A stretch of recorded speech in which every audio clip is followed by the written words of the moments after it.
Okay, good afternoon, evening, everybody. I'd like to call the March 17th, 2026 regular meeting of the Kenai Peninsula Borough Assembly to order. This meeting is also being conducted through the Zoom meeting platform and can also be heard on KDLL FM 91.9, KBBI AM 890, and KIBH FM 91.7. If you would, please stand and join me for the Pledge of Allegiance. I pledge allegiance to the flag of the United States of America and to the republic for which it stands, one nation, under God, indivisible, with liberty and justice for all. Okay, we will now receive an invocation offered by Central Emergency Services Chaplain Frank Alioto. Hi, Frank. Thank you for being here. You may either remain standing or be seated. No one is required to participate. Frank, the floor is yours. Thank you. It's great to be here on St. Patrick's Day, and I know that St. Patrick is known for his determination, his resiliency, his service, and a lot of other things that's not attributed to him, which most people are not participating in right now, but we're about serving. And so I'd like to offer a prayer that he prayed, and to pray for our borough and for not just our wisdom, but our unity as well. Will you pray with me?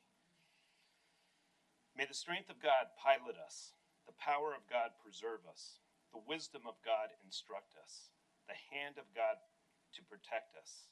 May the way of God direct us, the shield of God defend us, the host of God guard us against every snare and temptation. Christ be with us in this meeting. Christ be for us in every word we speak. Christ behind us in every decision we make.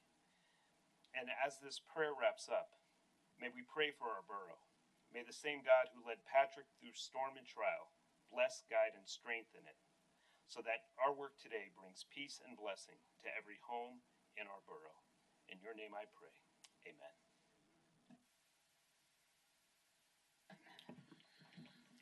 Thank you, Mr. Alioto. Madam Clerk, could you please call the roll? President Tunseth? Here. Vice President Cooper? Here. Mr. Dunn? Here. Ms. Eklund? Here. Mr. Eicher? Here. Mr. Griebel? Here. Mr. Hicks? Here. Ms. Neeson? Here. Mr. Truesdell? Here. You have a quorum, Mr. President. Thank you. The assembly met today. We started at 2:15 for some assembly photographs. We had a couple individuals to take care of, and then, as you guys maybe, if you were here earlier, just saw us wrap that up with our group photo. And then we met at 2:30 p.m. Committee of the Whole to review our clerk's annual evaluation. And so we did that in executive session, went into executive session, reviewed the annual review with the clerk, and then came out of executive session shortly after that. And then we held our Finance Committee meeting, our Lands Committee meeting, our Policies and Procedures Committee meeting, and our Legislative Committee meeting. So we'll take reports on each of those committees now, starting first with our Finance Committee that's chaired by Assembly Member Neeson. Ms. Neeson. Thank you, President Tunseth. The Finance Committee met today at starting at 2:57 p.m. First up was the review of an ordinance that's up for public hearing tonight, Ordinance 2025-1927, an ordinance accepting and appropriating Code Blue grant funds from the Southern Region Emergency Medical Services, Inc. on behalf of Western Emergency Service Area. This has been previously discussed, and it will fund the purchase of a video laryngoscope kit for them. Under new business, we had a resolution. This one is eligible for the consent agenda. It is Resolution 2026-013, a resolution approving an amendment to the Nikiski Senior Citizens, Inc. Fiscal Year 2026 Senior Grant Program, brought by the Mayor. This authorizes the Mayor to amend Nikiski Senior Citizens, Inc.'s Fiscal Year 2026 Senior Grant to allow funds of $22,866 to be used to rebuild the boilers and replace the facility's hot water heater and circulation pump. Under ordinances for introduction, there were 6. All will be eligible for the consent agenda. Ordinance 2025-1929, an ordinance appropriating funds from the Nikiski Senior Citizens Service Area Fund balance for additional personnel costs for fiscal year 2026, brought by the mayor. This appropriates an additional $22,866 from the Nikiski Senior Service Area Fund balance to fund personnel that was originally budgeted to be paid for with the senior grant funds. The grant funds had to be used to rebuild the Nikiski Senior Citizens Inc.'s boiler and replace the hot water heater and circulation pump to fulfill its contract with the borough. Ordinance 2025-1930, an ordinance appropriating insurance proceeds and additional local funds for structural repairs at the Kenai Central High School vocational building. In November 2022, excessive snow load compromised the roof structure of the welding shop at Kenai Central High School, and this has required continual manual snow clearing since that time. The ordinance appropriates insurance proceeds along with an additional $1,500,000 from the general fund's fund balance to complete the permanent structural roof repairs. Ordinance 2025-1928, an ordinance appropriating $100,000 in supplemental funds from the general fund to replace Seward High School's gym floor, brought by the mayor. The borough previously appropriated $110,000 for design. A subsequent 2025 ordinance appropriated $207,400 for construction of the new gym floor. Additional deficiency were identified that increased the cost, which this new ordinance covers. This should ensure long-term performance of that floor. Ordinance 2025-1931, an ordinance appropriating funds from the general fund for Skyview School boiler replacements, brought by the mayor. This appropriates $1,900,000 to replace 2 inefficient and deteriorated 39-year-old boilers that are past their intended lifespan.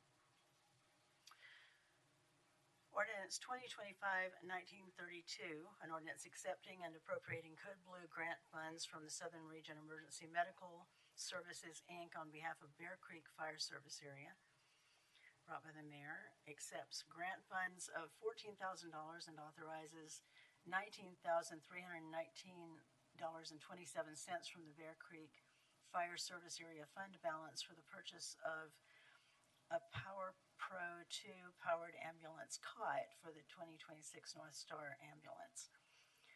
The BCFSA board authorized this in their January meeting. Ordinance 2025-1933, an ordinance accepting and appropriating Code Blue grant funds from the Southern Region Emergency Medical Services, Inc. on behalf of Nikiski Fire Service Area, brought by the mayor. This ordinance receives Code Blue grant funding of $50,000 and authorizes an additional $53,752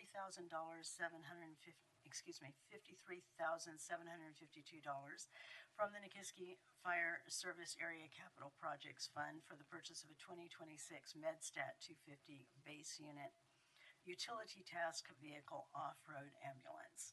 And this was approved at the February 11 Nikiski Fire Service Area Board meeting. That concluded our business, and we adjourned at 3:16 p.m. Thank you. Thank you, Chair Neeson. Excellent report. Okay, next up we had the Lands Committee. That's chaired by Ms. Eklund. Ms. Eklund. Thank you, President Tunsick. The Lands Committee met at 3:30 this afternoon. We had discussion on public hearings. We have one ordinance for that, Ordinance 2026-05, authorizing the retention or sale of certain real property obtained by the Kenai Peninsula Borough through tax foreclosure proceedings. That sale will happen on April 25th, 2026.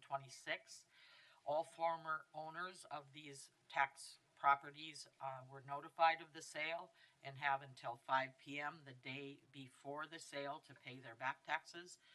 On the 25th, there will be 2 rounds of the sale. This sale is open to Alaska residents only. The first round, you are eligible to bid on 2 properties. If there's additional properties left after that round, a second round will be held where you can bid on unlimited properties.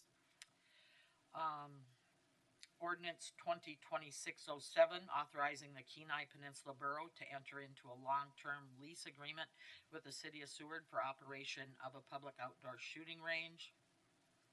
This is to continue a lease of property out by the landfill that has been leased since 2006 and is primarily used by the police department and hunters in the area. Ordinance 2026-08, authorizing a communications site lease agreement with Chugach Electric Association, Inc. in the Cooper Landing area, brought to us by the mayor. This site has been in existence since 1992 when the hydro project was put in. This will authorize that existence on Kenai Peninsula Borough land and will be for 5-year terms. The last item was for new business, and it's an ordinance for introduction. The ordinance 2026-10, authorizing the lease of a material site owned by the Kenai Peninsula Borough by competitive lease offering through sealed bid procedures, brought to us by the mayor. The hearing for this item will be on April 7th, 2026. This is a gravel pit out on East End Road in Homer area, and it's the first competitive lease offering of these kinds of sites. The sale offering will be on April 28th, 2026. They will open the bids at 4 p.m. It's open to all interested parties. There's quite a bit of detail on this, so I would encourage you to contact Land Management Officer Aaron Hughes at the Borough if you're interested in leasing this material site. And that is the end of my report. We ended the meeting at 3:51. Thank you, Chair Eklund. Excellent report. Okay, our next committee was the Policies and Procedures Committee that's chaired by Assemblymember Truesdale. Mr. Truesdale.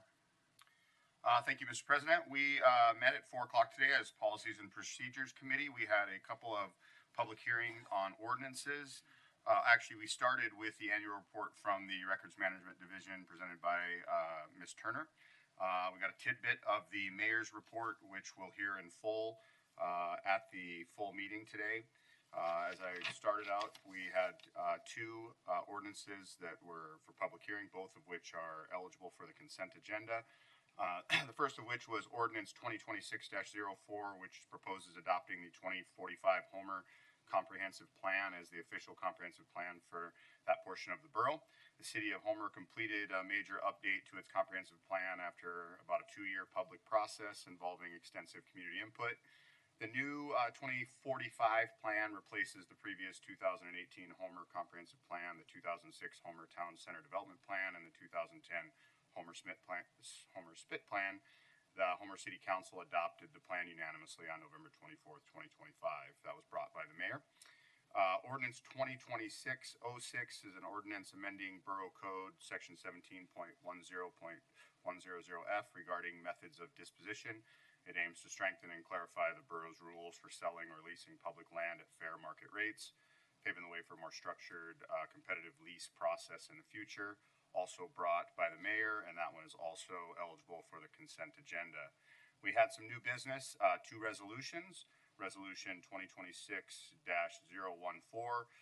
authorizes recategorization of an existing full-time lead operator classified position to a full-time landfill manager administrative service position at the Homer landfill.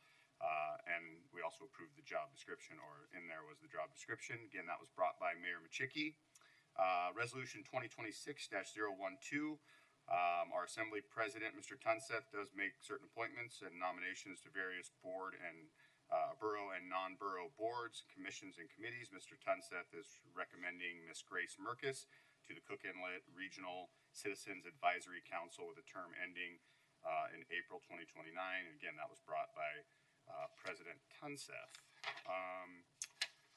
We had some ordinances in new business, three of them. Ordinance 2026-09 would combine two existing Borough Code sections that address dual service prohibitions and incompatibility of offices into a single unified section. This ordinance is meant to consolidate overlapping code provisions on elected officials holding multiple roles on jobs while removing the one-year ineligibility period for ex-assembly members brought by the mayor. We had ordinance 2026-11 amending Borough Code sections KPB 17.10.190 and KPB 17.10.250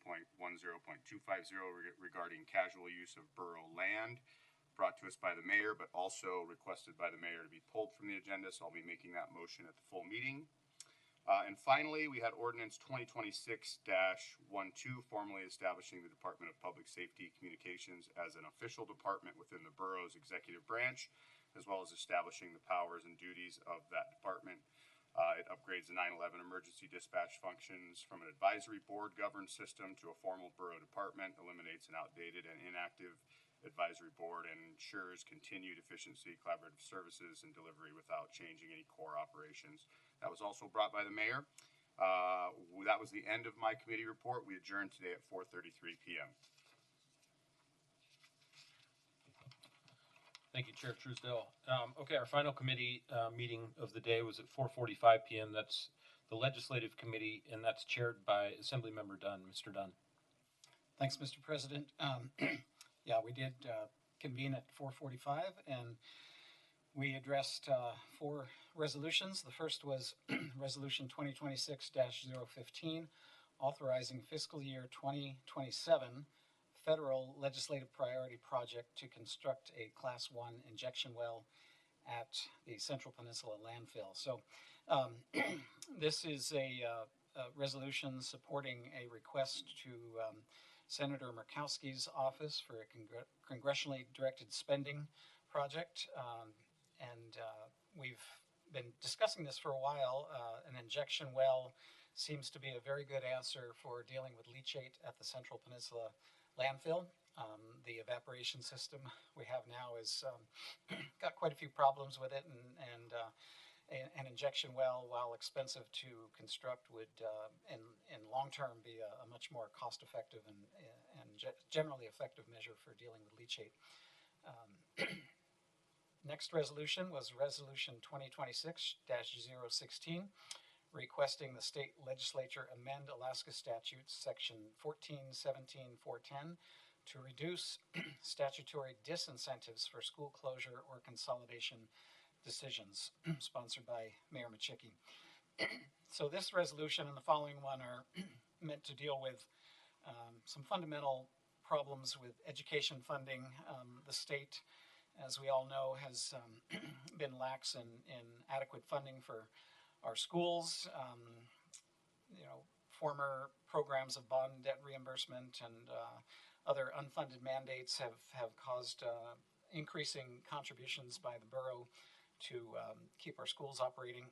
So this is a request to the state legislature to create some legislation that would amend current statute, specifically dealing with the 7-year restriction on reopening schools after a school closure or a school consolidation, and then the hold harmless conditions in state statute that would prevent the borough from being financially penalized when school district decides to close schools. So that is just simply a request to the state legislature to address that issue.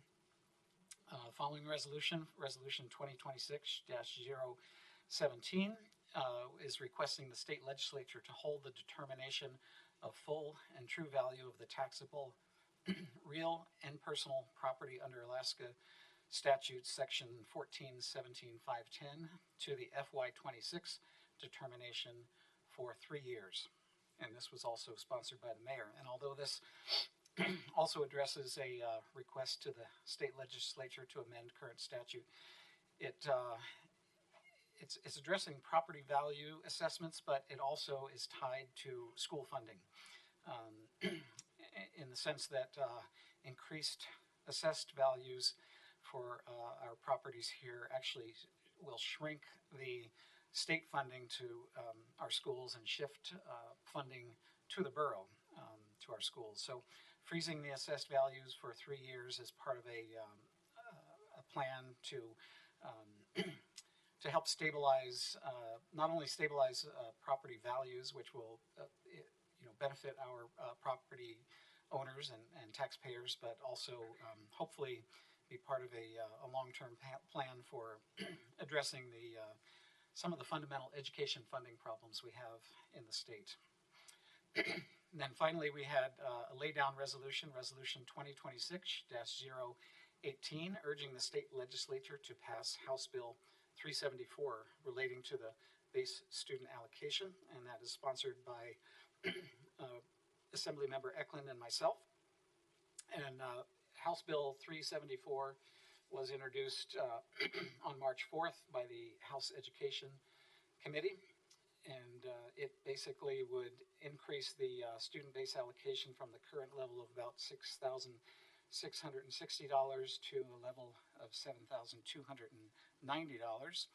And there is quite a bit of discussion about whether that's feasible, whether such a bill would be vetoed, whether a veto could be overridden, and potential conflicts with some of the requests that we have in the previous resolutions. And the sponsors have decided that they will not ask for that to be added to the agenda tonight, and perhaps address that at a future time. And we adjourned at about 5:20 p.m. That's my report. Thanks. Thank you, Mr. Dunn. Vice President Cooper. Thank you, Mr. President. I move to approve the agenda and consent agenda.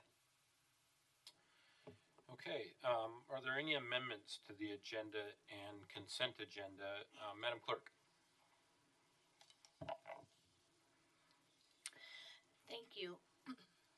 Ordinances 2026-04, 2026-05, 2026-06, 2026-07, and 2026-08 were all updated to include the advisory board recommendations pursuant to KPB 2240-050F. Thank you. Okay, thank you. Assemblymember Neeson. Thank you, President Johnson. There are a couple of items on the consent agenda tonight that involve the Nikiski Senior Citizens, Inc. And I want to disclose that I'm a member of the board of the Nikiski Senior Citizens, Inc. This is an unpaid position, and I receive no remuneration for serving on the board. I have not participated in the discussion or vote on any NSC, Inc. budget items, including this one, in order to preserve my vote at the assembly level. To avoid any appearance of impropriety, I'm disclosing my position on the corporation's board and the fact that I've recused myself from these budget matters at the board level. I've discussed this matter with the borough attorney, and we agree that there's not a conflict of interest concern because no substantial direct or indirect financial benefit will accrue to myself or my immediate family as a result of any potential assembly votes on the Nikiski Senior Citizens, Inc. budget items. Therefore, I'm not requesting recusal, but rather just providing this disclosure for transparency and awareness purposes. Thank you. Okay, thank you, Ms. Neeson. Mr. Kelly, if I could, are there maybe a couple questions that I should be asking her, or if you could help me with that? Thank you. Through the president, I would often ask about potential financial benefits that could come from a vote, but I believe Ms. Neeson did a great job of identifying that there would be no financial benefit, indirect or otherwise, that would accrue through a vote. So I would say she's already addressed that issue and that it's an unpaid position, and I don't believe there are further questions. Okay, thank you, Mr. Kelly. So, pursuant to KPB 22.40.140, as a presiding officer, I determined that she does not have a conflict of interest. Is there any objection to that? Okay, moving on. That keeps it. Thank you, Ms. Neeson, for disclosing that as well. Thank you. We're at amendments to the agenda and consent agenda. Ms. Eklund. Thank you, President Tunseth. I would like to add ordinance 2026-05 authorizing retention or sale of certain real property obtained by the Kenai Peninsula Borough through tax foreclosure proceedings. And I request unanimous. Okay, unanimous has been requested for 2026-05. Are there any objections? Okay, seeing none. Ms. Eklund. At this time, I need to add the amendments to ordinance 2026-05. We have two properties that have been removed from Exhibit B because they were repurchased by the owners. And one property, no wait, so that's amendment 1 and 2. Do I need to read the lots or anything? I'll defer to Madam Clerk. Thank you. Through the president, Ms. Eklund, if you would mind reading the parcel numbers into the record? Thank you. Which parcels are being removed? Sure. The parcels that will be removed by amendment number 1 is parcel number 179-13312, and the parcel number being removed by amendment 2 is 169-29013. And should I read the final amendment and then? Okay. The third amendment is where the fifth whereas Kenai Peninsula Borough will, up to the close of business at 5 p.m. Alaska Standard Time on April 24th, 2026, to extend the right to former owners of record to repurchase parcels retained for public purpose and parcels that are scheduled for sale, excluding, this is the addition, excluding any unredeemed parcel that lies in a city that the city has requested for conveyance and that they have been deeded to the city subject to the payment by the city of unpaid borough taxes and costs of foreclosure levied against the property before foreclosure. And I'd ask unanimous for those 3 amendments. Okay, unanimous has been requested. Are there any objections? Okay, so I think that brings us, Ms. Eklund. Okay, I have a couple more to add to the consent agenda. Ordinance 2026-07, authorizing the Kenai Peninsula Borough to enter into a long-term lease agreement with the City of Seward for operation of a public outdoor shooting range, and I'd ask for unanimous. Unanimous has been requested for ordinance 2026-07. Are there any objections? Okay, seeing none, that's been added. Ms. Eklund. Thank you. I'd like to ask for ordinance 2026-08, authorizing a communication site lease agreement with Chugach Electric Association Incorporated in Cooper Landing to be added to the consent agenda, and I'd ask for unanimous. Okay, unanimous has been requested for ordinance 2026-08. Are there any objections? Okay, hearing none, that's been added. Assembly Member Neeson. For clarification, has ordinance 2025-19-27 been added to the consent agenda? I move to add ordinance 2025-19-27 to the consent agenda and ask for unanimous. Okay, unanimous has been requested for ordinance 2025. One second before I do that, Madam Clerk, I see that this is one that I don't have asterisked as eligible for consent. Can you confirm that it is eligible for consent? Yes, Mr. President. Thank you. Okay, so ordinance is 2025-19-27 has been requested to be added to the agenda and consent agenda, requesting unanimous. Are there any objections? Okay, hearing and seeing none, that one has been added. Thank you, Ms. Neeson. Assembly Member Truesdale. Yes, I have a couple of ordinances I would like to add to the consent agenda. Ordinance 2026-04, amending KPB 2.56.030 to adopt the 2045 Homer Comprehensive Plan as an official comprehensive plan for that portion of the borough within the boundaries of the city of Homer. I'd request unanimous. Madam Clerk. Is that? Thank you, Mr. President. I apologize. If the committee agenda was marked eligible, that is incorrect.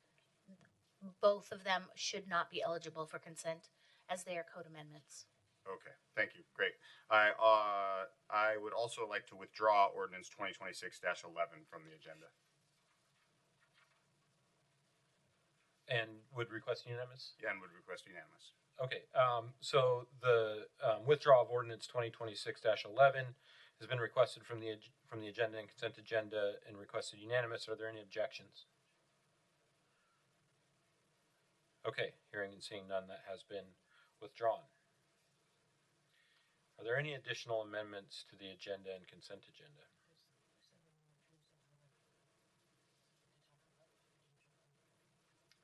That was Mr. Griebel, right? I could ask the question now. Mr. Griebel, we had during committee talked about a potential conflict of interest. Did you want to just briefly talk about that again? Yes, thank Mr. you. Griebel. Thank you, Mr. President. Ordinance 2026-09, amending Borough Code related to dual service prohibitions and incompatibility of offices, specifically having to do with the omission of the 1-year prohibition for service or employment within the borough related to service after the assembly. I worked for the borough for over 25 years. I left the borough just a little over a year ago for other employment, and I just reserve the possibility that a position might come up that I might be interested in. So in light of that, I would recuse myself from action on the ordinance 2026-09. Thank you, Mr. Griebel. Again, I'll ask Mr. Kelly, is there any additional questions that I should ask of Mr. Griebel? Through President, Mr. President, I would say it's clear that there's no current direct or indirect financial interest because it's a possible prospective interest in employment. However, it does appear that under KPB 2240 140, the provision that provides a member may not be compelled to vote on matters where participation could create a serious appearance of impropriety, and due to the request for being excused from the vote, I'd recommend that you allow Mr. Griebel to excuse himself from this vote. Okay, thank you, Mr. Kelly. So pursuant to KPB 22.40.140, I agree with Mr. Kelly and Mr. Griebel that he will be allowed to excuse himself from the vote on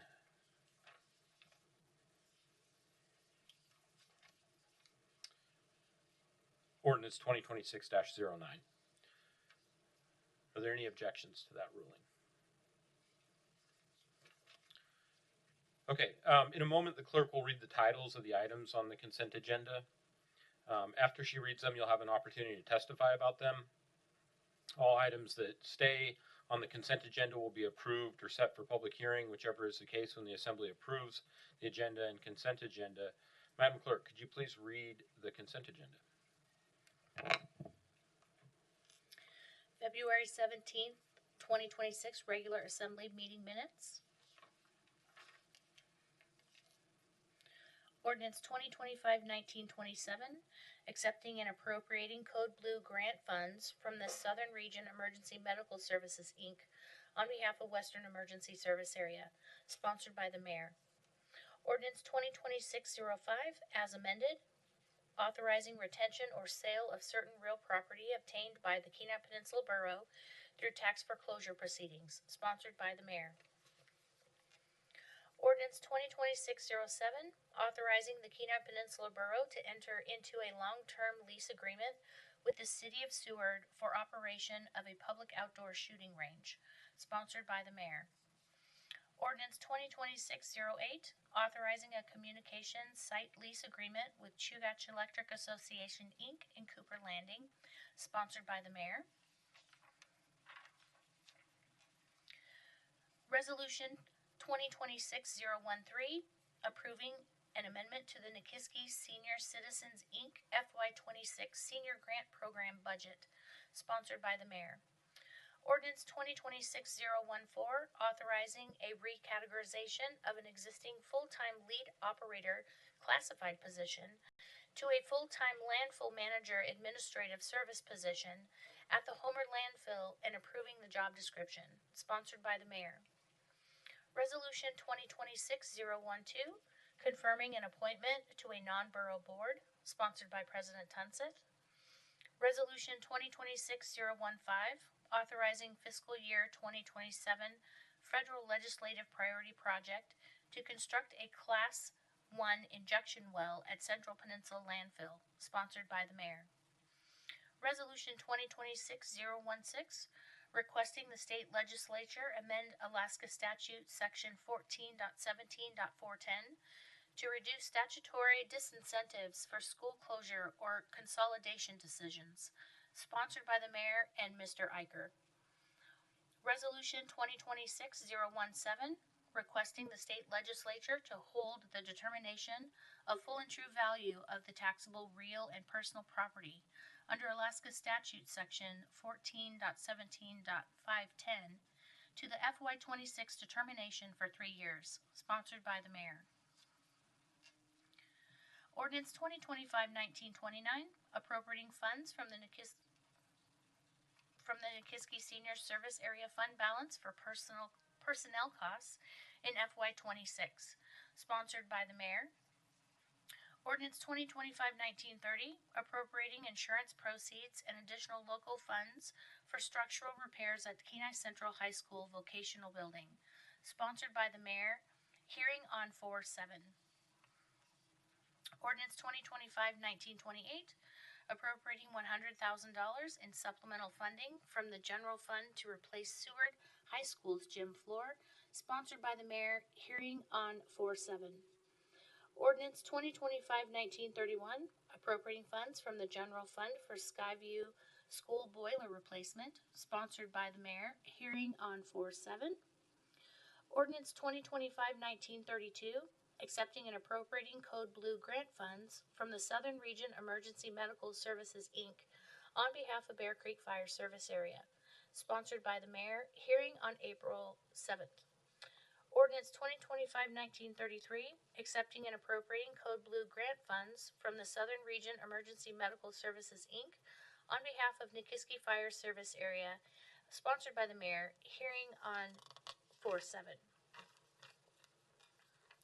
Ordinance 2026-10, authorizing the lease of a material site owned by the Kenai Peninsula Borough by competitive lease offering through sealed bid procedures, sponsored by the mayor. Hearing on 4/7.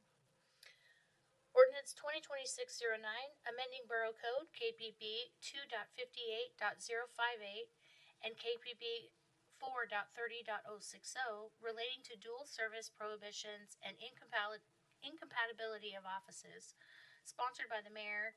Hearing on 4/21. Ordinance 2026-12, amending Borough Code KPB Chapter 260 to establish the Department of Public Safety Communications and sunset the advisory board under KPB 2.60.040, sponsored by the mayor. Hearing on 4/21.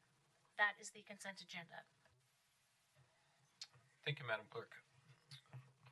Okay, at this time, you'll have an opportunity to testify on any of the items that the clerk just read.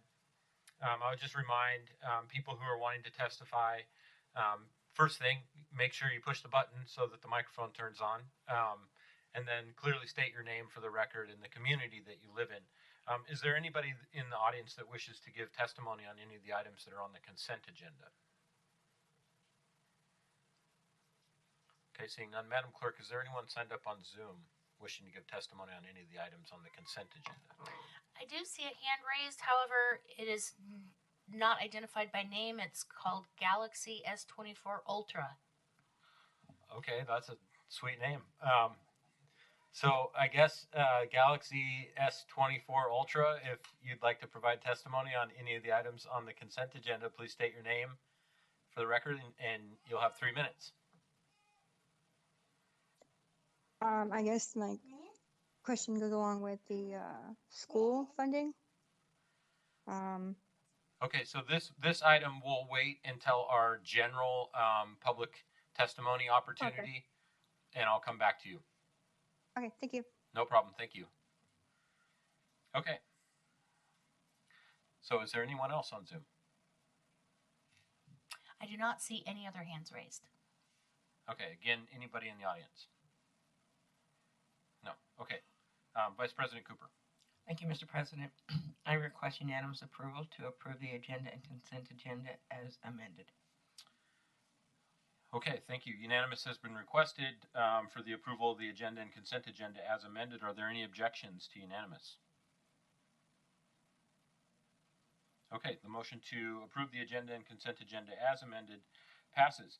That brings us, we don't have any commending resolutions and proclamations today, and so we'll get right into our presentations. We have two today. We're joined by Superintendent Clayton Holland. Thank you for joining us today, Clayton, to give a district quarterly report. And then we have the Kenai Peninsula Peace Crane Garden Trails project update. Sarah Fiala is here as well. And so each of you will have 10 minutes. Mr. Holland, you'll start first. If it goes a little long, we'll give you a little grace. But the floor is yours. Thank you. All right, thank you, Assembly President Tunseth, Assembly members, and Mayor Machicki. Appreciate your service and the work that you do, and thank you for having me here for the update. I'll just wait for it to get up on the screen. Okay, well, I'm going to move this along pretty quickly. I have a lot of slides, really just starting with some celebrations and academic achievements, and then also moving into budget scenarios and kind of going from the Alaska budget down to the borough, and then where we are as a district, and hopefully have time for questions at that point. So the KPB core values: community, perseverance, academic excellence, and integrity. Those are our guiding principles that shape what we do. Next slide. Our strategic plan also guiding and really honing in on what we focus on as we go through our budget and everything else that we do as a district. Next slide, please. I think you know this, but just in case you don't, 42 different schools, will be 43 next year. Well, we'll see. 3 different school calendars in our district, the size of West Virginia, and a little over 8,000 students and almost 1,200 full-time employees. We are the most unique district I think you'll find in the nation in terms of geography, communities, and different types of schools that we have. Next slide. Okay, some of the celebrations, I'll move through these quickly, just starting. I haven't talked to you since these. We had 2 state championship teams in cross-country running, both from the Homer Mariners. Next slide. 2 state football championships in Homer and Soldotna High School. Next slide. So a lot of athletics here. I'm going through the 3A state championship volleyball team, Kenai Central Cardinals, who played Nikiski, who I've listed up there as well, and Sohai, who made it to state for the first time in a long, long time in volleyball. Next slide. Okay, girls wrestling from Sohai, state champions. Next slide. Then we have skiing champions from Kenai, both the boys and girls teams, with Homer runner-up. Also, Kenai were the academic champions, as were Homer. Homer girls had a perfect 4.0 GPA. Next slide. DDF, debate, drama, and forensics, also competing at a high level in a championship in one of the categories there, along with Seward also competing and doing very well for the first time. Next slide. And then we're going to get into academic achievement. I've shared some of this with you before, but I think people lose sight of that based on comments I hear sometimes. But here we have the normative data. I mean, it's comparative to the rest of the state and the nation.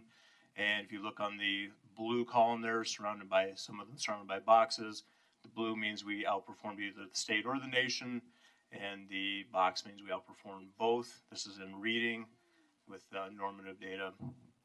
Next slide. And then you see the same thing here in math again, with that same highlight, the squared, where we are outperforming on normative data, both the state and the nation. Next slide. And the reason I'm once again here too with a different set of data, I'm showing the same thing with the highlighted green boxes there. Next slide, but I'm highlighting those. You can go back and look because of the continual lack of accountability comment that I hear, or lack of performance. I'm showing the exact opposite of that, and a different trend. And so the AK star, I can go on that for a long time, is a criterion based. It means it's set by a committee. The normative is that comparative piece to actually show where we are against everyone else. This is our graduation rate trend. So this past year, our graduation rate went back up to our previous high from 2020. So a stark improvement in that 4-year graduation rate of 85% in a 4-year cohort. Next slide. One of the areas I'd really like to highlight is our Alaska Native and American Indian students.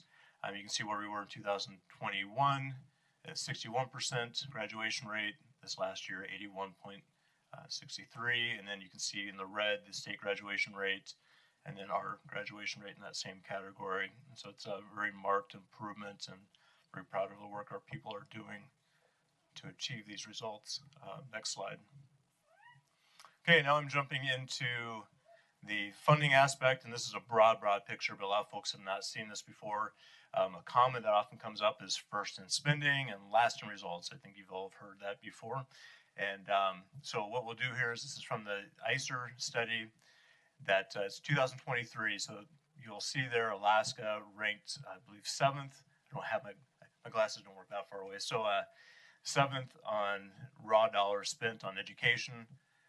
Next slide has actually gone down since that time, but then 2023, I left the slide up, but I'll just go right with this one here.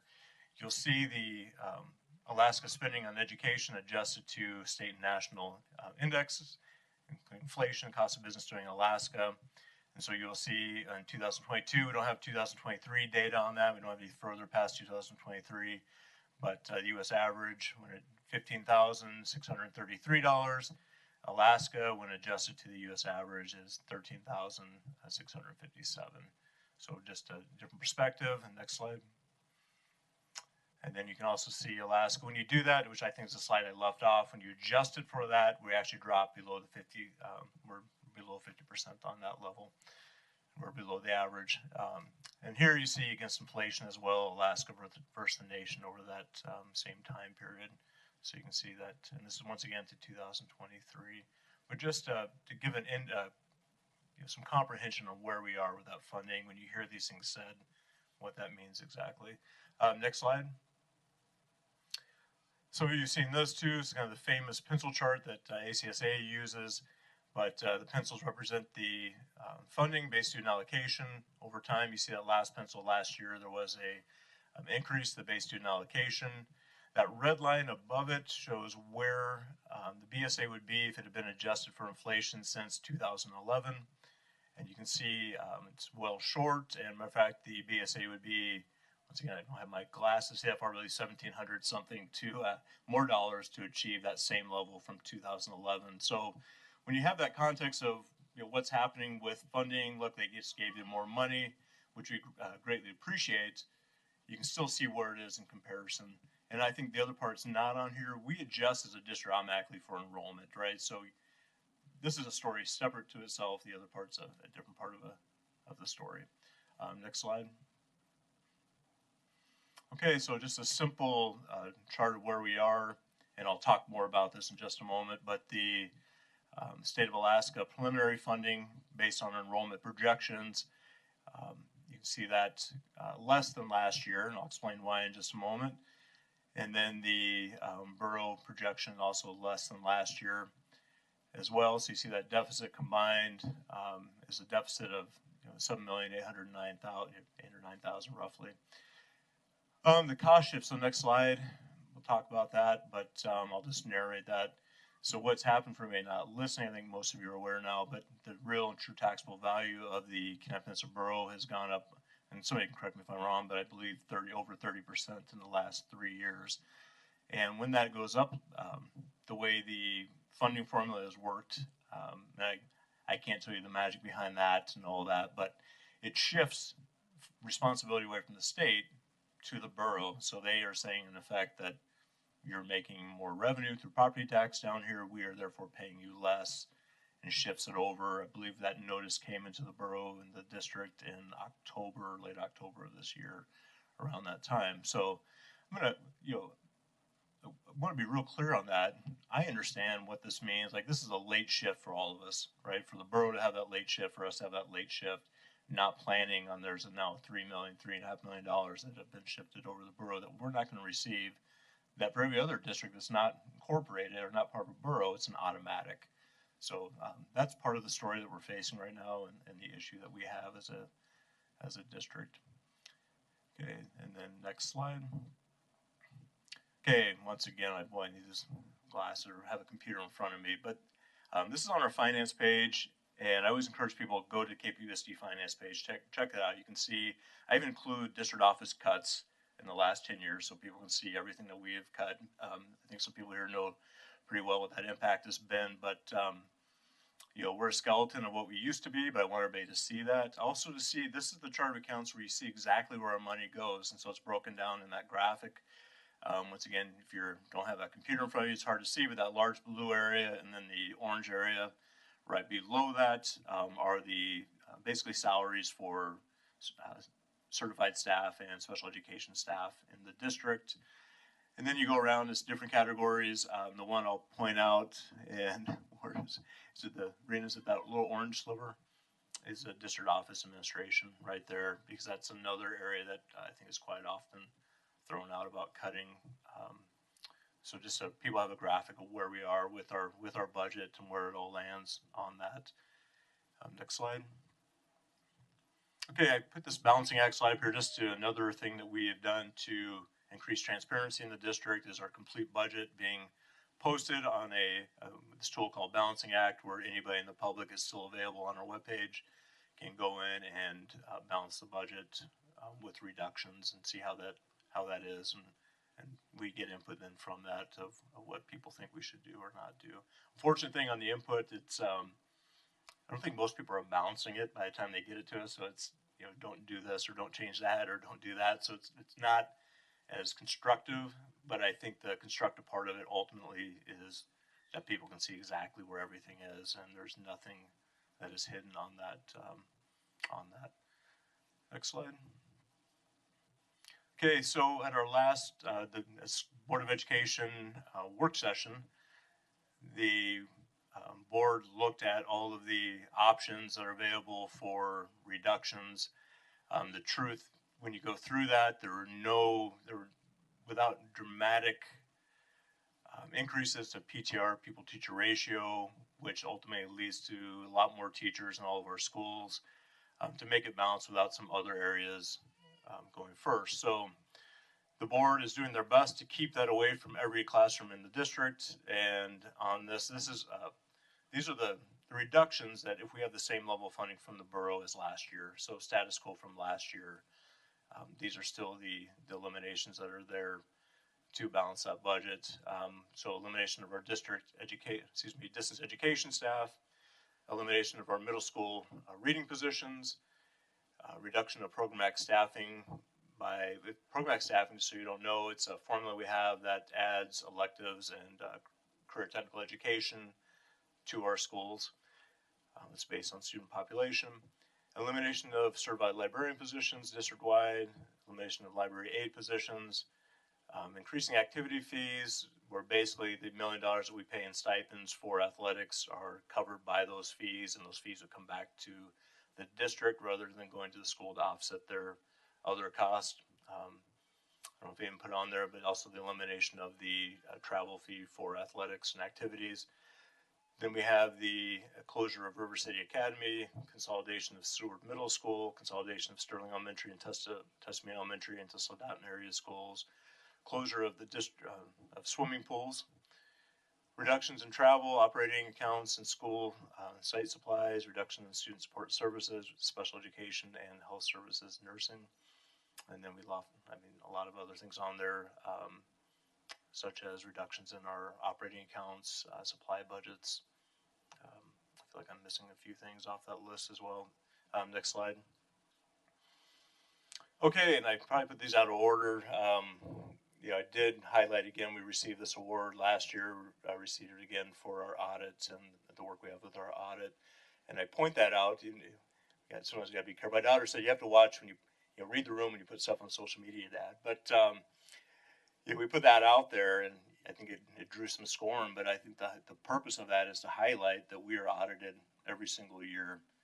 And not only are we audited, we do very well with our audits. And so that going back to, I think sometimes I hear these things, I think are from years ago about, the district does that with their money or this with their money. As I said, it's all there, right? There's no hiding. And we are audited annually. And I think for clarification for anybody listening who's not as aware either, we're not facing a deficit this year. It's a projected deficit, and we have to present a balanced budget based on that to the borough by May 1st. That's the work we're doing. And so we are going to be, we are not going to submit a budget that will put us in a deficit. That is our, that's what we have to do. There's a district right now that can't make payroll in the state of Alaska, and we'll never be in that situation. So I'm letting you know that. Next slide, please. Oh, and there we are. Thank you. In the last two slides, I just highlight, I end with that piece that we accept every student that comes to our doors in the KPBSD. There's not a child we turn away, and they're all ours, and we're accountable for every single student. So thank you, and are there any questions? Thank you, Mr. Holland. I really appreciate that. Since I've been on the assembly, working to understand the relationship between the assembly and the school district budget is probably the thing that I've worked the hardest on and spent the most time on.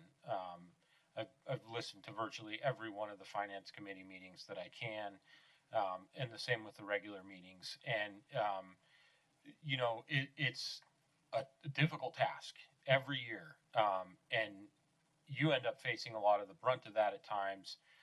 I think you handle it very well. I think that sometimes maybe what is not entirely fair is that this is a crisis in education that's happening across the country. It's a shift in our morals, our understanding of how we approach and deliver education. And on the local level, it sometimes feels very targeted, or can at times, like we all have the solutions. And I think the reality is all of us are sort of grappling with this new reality and what those solutions actually are. And it won't be fighting about it that gets us out of it. I can promise you that. It's going to be collaboration and finding the right tools that work for all the kids in Alaska so that we can educate every kid in this state to the best that we can. I just want to say that I think you're doing a great job. Your board is working very hard. And I want to just offer, before I offer up for questions for the assembly, that they're still working on this. They're still working on that budget. And so, let's refrain from asking very specific questions. We will meet again next month in committee with the school district as well to discuss this further. And so, I know that there's a lot of pieces in motion. I know that we're working very hard to try to deliver the best education that we can for every kid in our borough in this state, and I know that you're doing the same. So I appreciate everything you've done and your board's done. And so with that, I'll open it up to questions from the assembly. Are there any questions for Mr. Holland? Mr. Hicks. Thank you, Superintendent Holmes. Just one thing, I know this doesn't really have a big impact on the budget or anything, but I do see it in here. The closure of district pools. Has the school district been approached by private clubs about taking over some of that, and has the school district been open to collaborating? Yes, absolutely. So when we back in November first had our first meeting about that and met with city managers, that we were looking to not operate the pools in the future. Everywhere else around the district, pools are located in schools or not, are operated by another entity. There's one in Acres that is operated by a swim club, is my understanding. The rest tend to be municipalities or boroughs with rec areas that do that. So we've had conversations to different degrees at different places. The city manager from Kenai has been talking with us. Seward has been talking with us as well. Catchmack Bay Swim Club in Homer has had conversations. Some of those now we're trying to wrangle back in. They go, we have, I think in Homer, I want the city of Rachel Lord, the mayor, and their city manager, and the swim club person. We're all going to gather at some point here. They're talking with the mayor about some things as well. So we're trying to find a way that it could work, either through a complete takeover of it. There's a belief that a borough-wide rec service area probably wouldn't work based on the vote last year with Ninilchik. And so the municipalities are really exploring what can they do. There's a lot of questions regarding, can we fund you to keep operating those pools, like fund your manager. I think where some of them are starting to get tripped up is the maintenance part of it, and what can we work out on that part of it. So there are conversations. I think in the next month things are getting more real, there will be a lot more conversations happening. But thank you for that question. Assemblymember Cooper, Vice President Cooper. Thank you, Mr. President. Just a quick follow-up to that, Mr. Holland. For the folks that are calling us and emailing us asking about the pools and those types of agreements, who should they be contacting?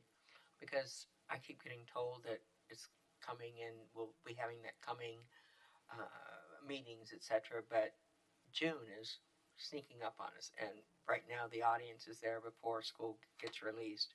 So who would you like to have people contact? Well, that's a great call. I'll probably get some hate mail after this one from people, but I get a lot of it already. So yeah, but it's I'd really go back to your city folks.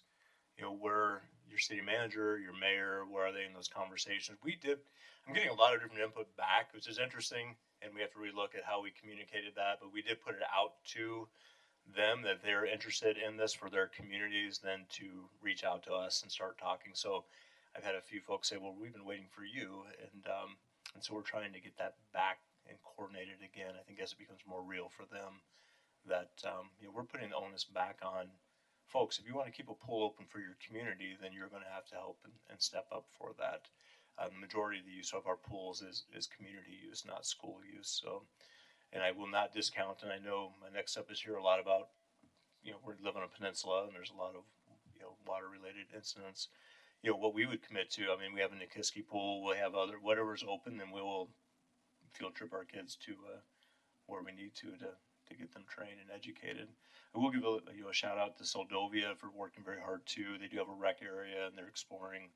Can we do a mill increase? Can we shift funding within our budget to cover keeping the pool open part-time to some degree? So they've been doing quite a bit of work in collaboration on that. I've not heard from, I have not heard from the Nilchek at all. I think maybe after the effort of last year that at this point maybe they're not working towards that end right now. Mayor Machicki. So this is one of the places where we can help, and the reason why it's appropriate is because we own the buildings, and we have to evaluate the legality of how those spaces would be broken up. If they remain a school facility, then Borough Maintenance can assist. If they completely compartmentalize into another entity, then they have to pick up the entire maintenance bill. So it's challenging. Our next meeting with mayors is Monday. We've been kind of sharing this. We've had Dana's the point person in our office. I think we're helping. If we're not, we should know because we've been really active on it. We're trying to at least make the information available, kind of costed information and potential management solutions on how that could work. So we can keep folks posted from our perspective as well. We'd like to help. They're busy with other things. I don't know that they need to be busy with this, but we're happy to be there for the district if it helps. I think they made the decision pretty clearly. I think some communities will rise to the occasion and some will choose not to, and that's okay. We're just giving them information and some potential methods of shifting how to manage the cost. Thank you, Mayor. Assemblymember Truesdale. Yeah, Mr. Holland, I just wanted to thank you for one thing I noticed regularly in your presentations is a shout out to your co-curricular teams in the district. And as a former KPBSD student that probably wouldn't even ended up in college if it hadn't been for the coaches and things in co-curricular programs, I've often said that that's the #1 intervention in high schools is kids being involved in co-curricular programs. It's the lifeblood of school culture and community pride and things. And so I do just always appreciate you including those things in your slideshows, especially in difficult budgetary times and stuff. Thank you for that. And I should have added, I submitted this beforehand, but we had, did I say Seward and the Seward girls won the state championship in 2 years undefeated. And then Nilchek boys also won Division II. So 2 new champions. And then Kenai Central, which Mr. Tunseth is interested in heading up the state today. They play tomorrow. That's right. Thank you, Mr. Holland. And Miss Eklund wouldn't let us forget that Seward girls won state. I can promise you that. But Miss Eklund. Thank you, President Tunseth.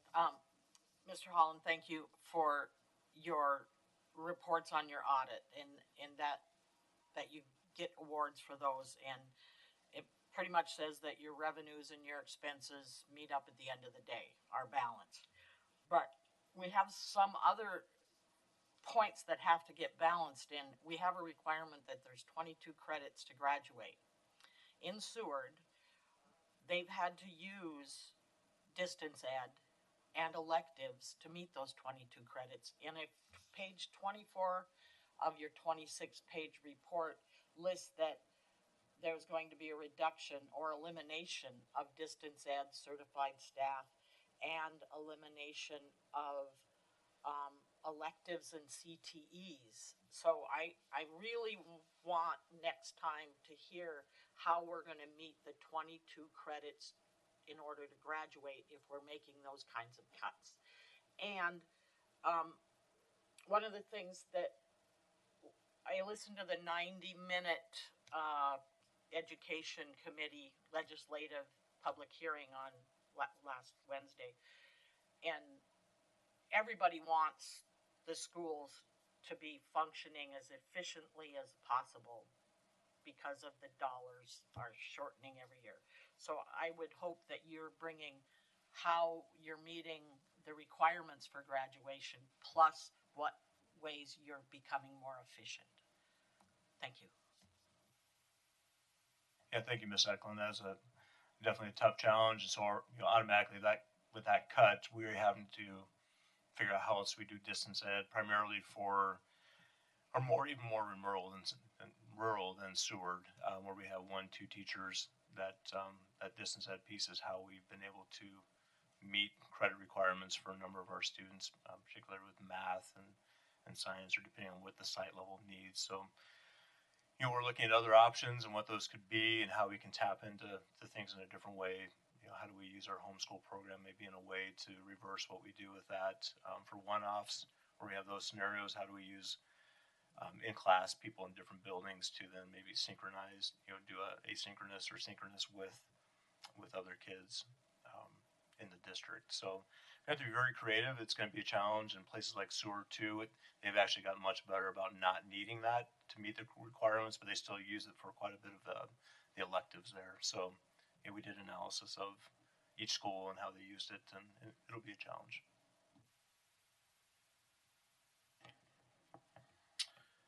Okay. Well, again, thank you, Mr. Holland, for being here. Raina, thank you for being here as well. I know you put a lot of work into the budget and these presentations as well. Thank you for being here. And we'll look forward to chatting with you next month. All right. Thank you. Appreciate the time. Thanks, Mr. Holland. Okay, so next up, and I apologize for the people in the crowd. It's going a little long. It's an important issue. Apologize to Ms. Fiala as well. It's going a little long. I'm sure you understand. So next, our presentation will be the Kenai Peninsula Peace Crane Garden Trails Project update. This will be given to us by Sarah Fiala. I think I'm pronouncing that right. She's the president of the Shimei Toshi Garden Trails Incorporated. Ms. Fiala, the floor is yours.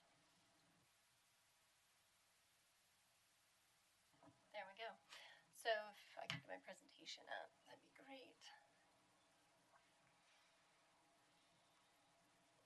So it's Pahala, by the way, and thank you, Mr. Tunseth and Assemblymen and women and Mayor Machicki for allowing me to speak. Next slide, please. So we have been on the site since 2020, and this space is one that has come to fruition through the donations and time and heavy equipment and supplies from places like Foster Construction, Steam on Wheels, Salmatov Native Corporation, monetary donations from Radiation Oncology, the Rasmussen Foundation, Community Health Foundation, Girl Scouts, Rotary District 5010 and the Rotary Club of Soldotna, as well as 100 Women Who Care, and volunteer groups from as diverse as Wildwood to the Kenai River Brown Bears and the Rotary clubs from throughout our area.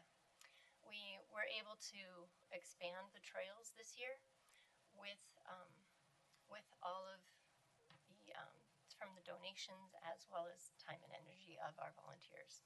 Next slide, please. This piece of artwork by Shalene Larson as well as Adam Hoyt fabricated this, went in this year. Next slide. And we set it up, made sure it fit, and then sent it to be powder coated. Next slide, please. And this is the final product of our Munimon gate and our Tory gate in behind. Next slide, please. This is the plaque that will be going in at the front of the Munimon gate and Tory gate to just say, please leave behind the everyday. Step into a space of reflection and peace.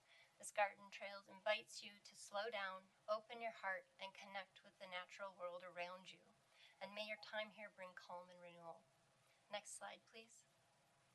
So we kind of updated some of the edging on the trails for around the moss garden, which also has a dry creek bed.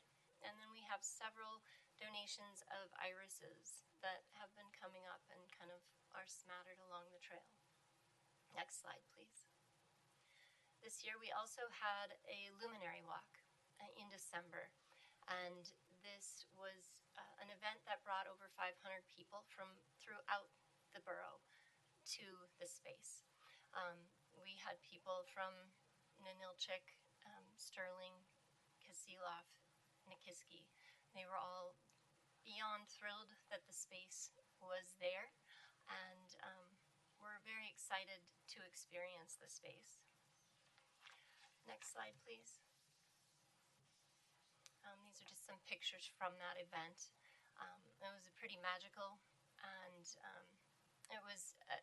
it occurred, one of the evenings occurred at the same time as the high school winter formal, and there was a large group of students that came to get their formal pictures, and it was well below zero, but the space means so much to them that they wanted it to be a part of their evening. Next slide, please. And just kind of reiterates that just the space was kind of transformed with the luminary and the illumination that we put forth. And next slide.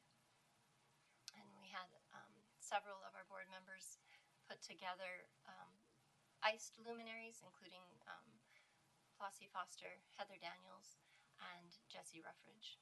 Next slide. So this year we clocked over 250 volunteer hours, and we're currently at over 1,650 total hours of volunteer time and energy put into this trail space. This again comes from the Rotary Club of Soldotna, community members, board of directors, and Foster Construction. We planted over 300 saplings to replace the beetle-killed spruce that were taken out along the hillside and along the roadway.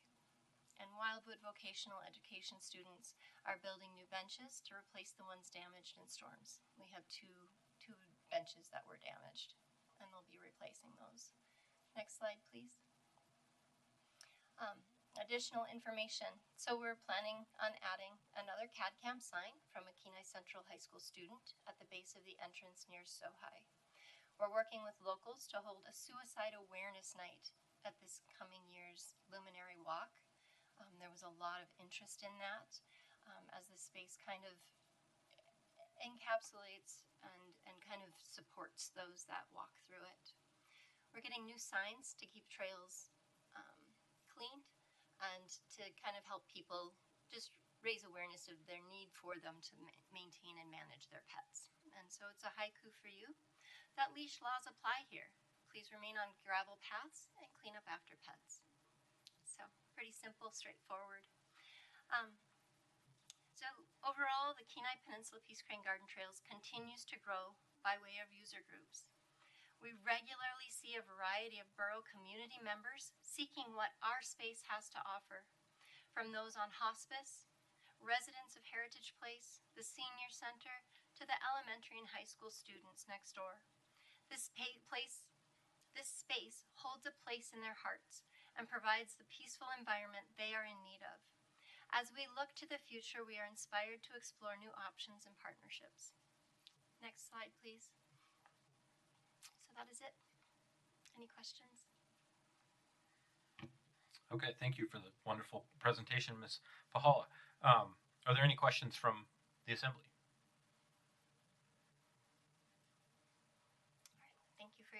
Okay, not seeing any. Thank you. Okay, so that brings us to public comments on items that are not appearing on the agenda. Again, I would just remind everybody the very first thing, make sure you hit the button. It's hard to hear you if you don't hit the button. The microphone will turn red, and that's how you know it will be on. And then please clearly state your name for the record and the city or community that you live in. Specific address isn't necessary, but it helps if we get the community that you live in. And so with that, we'll open public comment. I'll remind each person they have 3 minutes for their public testimony. So is there anybody in the audience that wishes to give? Before I do that, I'm getting that look from Madam Clerk. Madam Clerk. Thank you, Mr. President. I was just hoping we could mention at this section of public comment that it is an aggregate of 20 minutes for this section of public comment. Yes, so this section is an aggregate of 20 minutes. We also have an additional public comment section near the end of our meeting as well. So we can come back to that if we need to. This section will be 20 minutes. So thank you for adding that. Is there anyone in the audience that wishes to give public testimony? Come on up.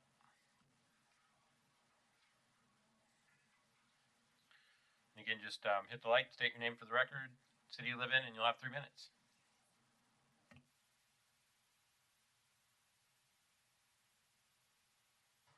Did I do it? Okay. Sorry, I get really nervous. My name's Maureen Todd. I'm from Soldotna. I cry. I can't control it. I'm sorry. Thank you for letting me speak. I'm here on behalf of the Soldotna Silver Salmon swim team. But I surveyed all the Central Peninsula pools, so Skyview, Sohai, and Kenai. And I'm sorry if some of what I'm going to say seems irrelevant given the earlier conversation.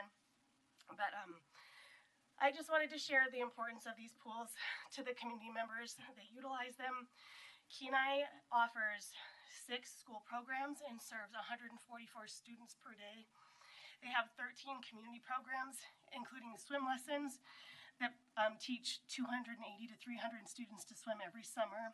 That includes Kids Don't Float, cold water safety, open swim, lap swim, club swim, homeschool, toddler swim, senior swim, master swim, lifeguard training, oil field, and emergency services, helicopter training. Kenai has a really comprehensive, well-established program. They have about 480 people from the community that attend their offerings. Skyview has about 250 to 400 students per week, depending on the class. They offer PE, field trip, cold water survival, and have intensive needs swim time for SPED students. They have 12 community programs, including swim lessons, Kids Don't Float, cold water safety instructor training, physical therapy, water aerobics, open swim, lap swim, toddler swim, senior swim, Special Olympics, and CES training. Their community participation varies between 75 to 150 participants, depending on pool rentals. Sohai Pool serves 200 to 300 students.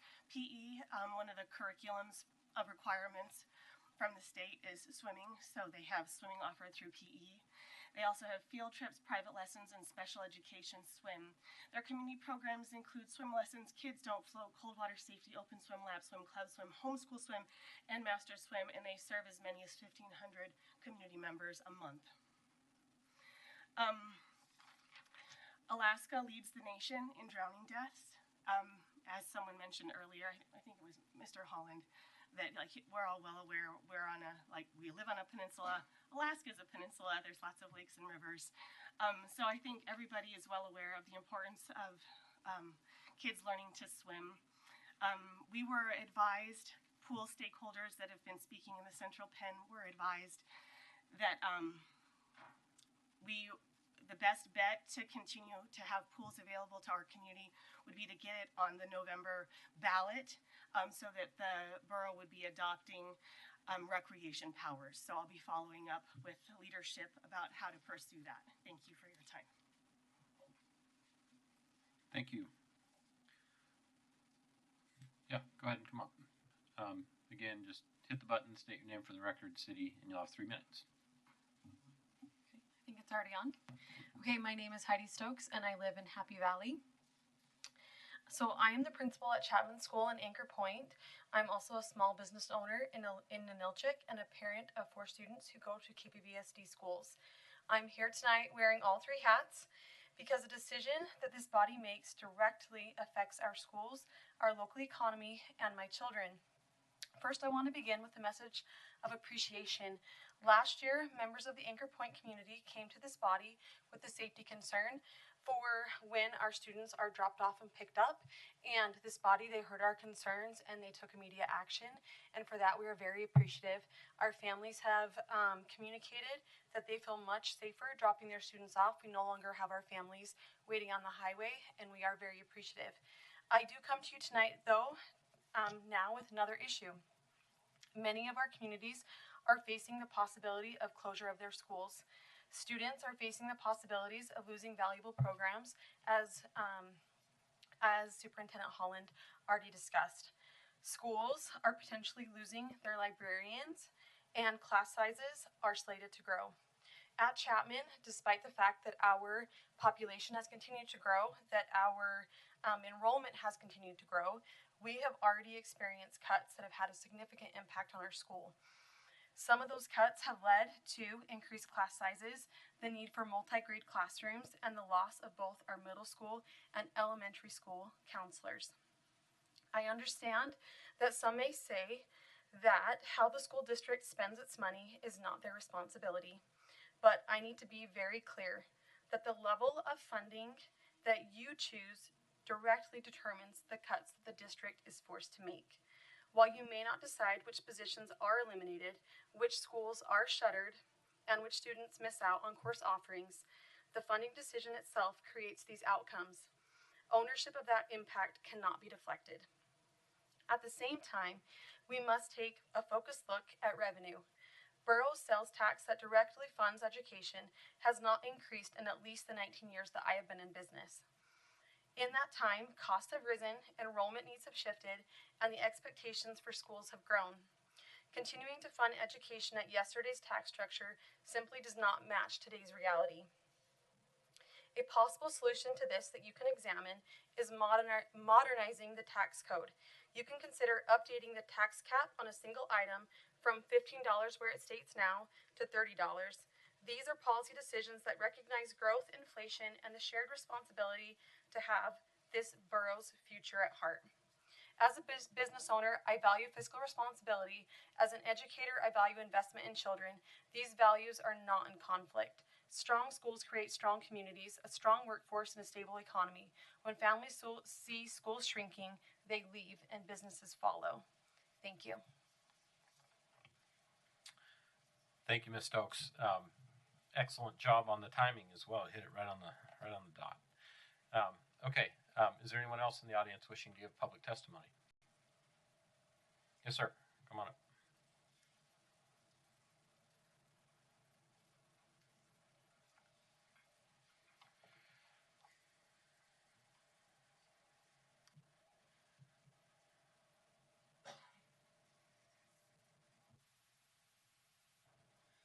My name's Doug Heyman. I'm from down on South Coho Loop Road. I see some of my people here from Tustamina. That's my former school that I used to be the principal at. And although I've moved on to the Connections Homeschool, and that's what I want to address a little bit about, I'm kind of torn because if I was still there, I'd be like that third monkey on getting in line for the ARC. It's a great school, and I'd be fighting for it, and I want you guys to keep that in mind. But what I'm here for you tonight, and you guys have already talked on it a little bit, is it's time. It's time to change how we look at education and how we house. Most of my input I look forward to giving is going to be to the school board because they make that program level decision. What I'm here to advocate for here tonight is that you help us with the shuffle. I've talked to Mayor Machicki some. I've talked to our CTE program director, and I've also talked to our superintendent. And Connections Homeschool is just one of the homeschools here on the peninsula. And I would like to design a program with your help, if we had the facility, for all homeschool students, everybody. Right now, Connections represents 1 in 7 students in the KPBSD. If we had all of our homeschool together, if we had all our families, we'd be 3 and 8 of the students on the peninsula would be homeschooled. They deserve a facility. Now, of course, I have one in mind. I would like to advocate that you help us get the Challenger Center, but not just for Connections, for all of the homeschool and our CTE, because in that vision that I'm going to be presenting to our school district, it's a new way of looking. It's a hybrid, but it's catered to the Kenai Peninsula. And that campus where we would start over there at the Challenger Center would include the CTE, it would include the homeschool, and it would include the high school, and it would give opportunities for more than that 5-period or 6-period a day, because we could do things that are coloring outside the line, but would provide those important credits. This very program that I'm talking about could be, once we have it established, it could be replicated in Homer and Seward, and then even scaled and made into places for, or programs in Nilchik and Nikitski.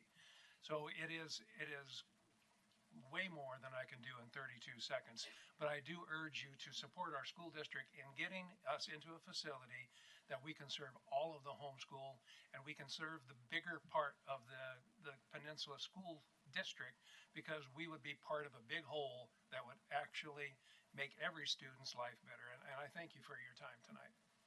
I'd love to give you more information, but again, this was just a 3-minute overview. Take care.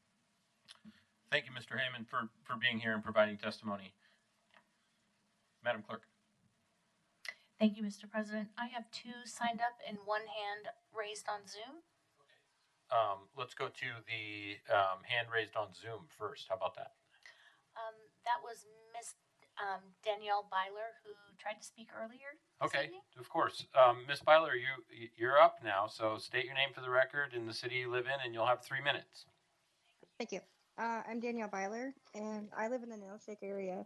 And I travel daily, every day, to Tastamina because it's a wonderful school. I had my oldest in 2019, and I had already had that school picked out because it had been one of the best schools, like top 5, in the district for reading comprehension and academics. And I feel like closing it would be detrimental to every student in the area. I also have her twin sisters, one of which who is special needs, and Mr. Holland is talking about downsizing that. Well, Nilchik does not offer that for my child. There's a reason why Nilchik is not a school that I would put my children in. They have poor test scores. They're number 30 on the list of the peninsula.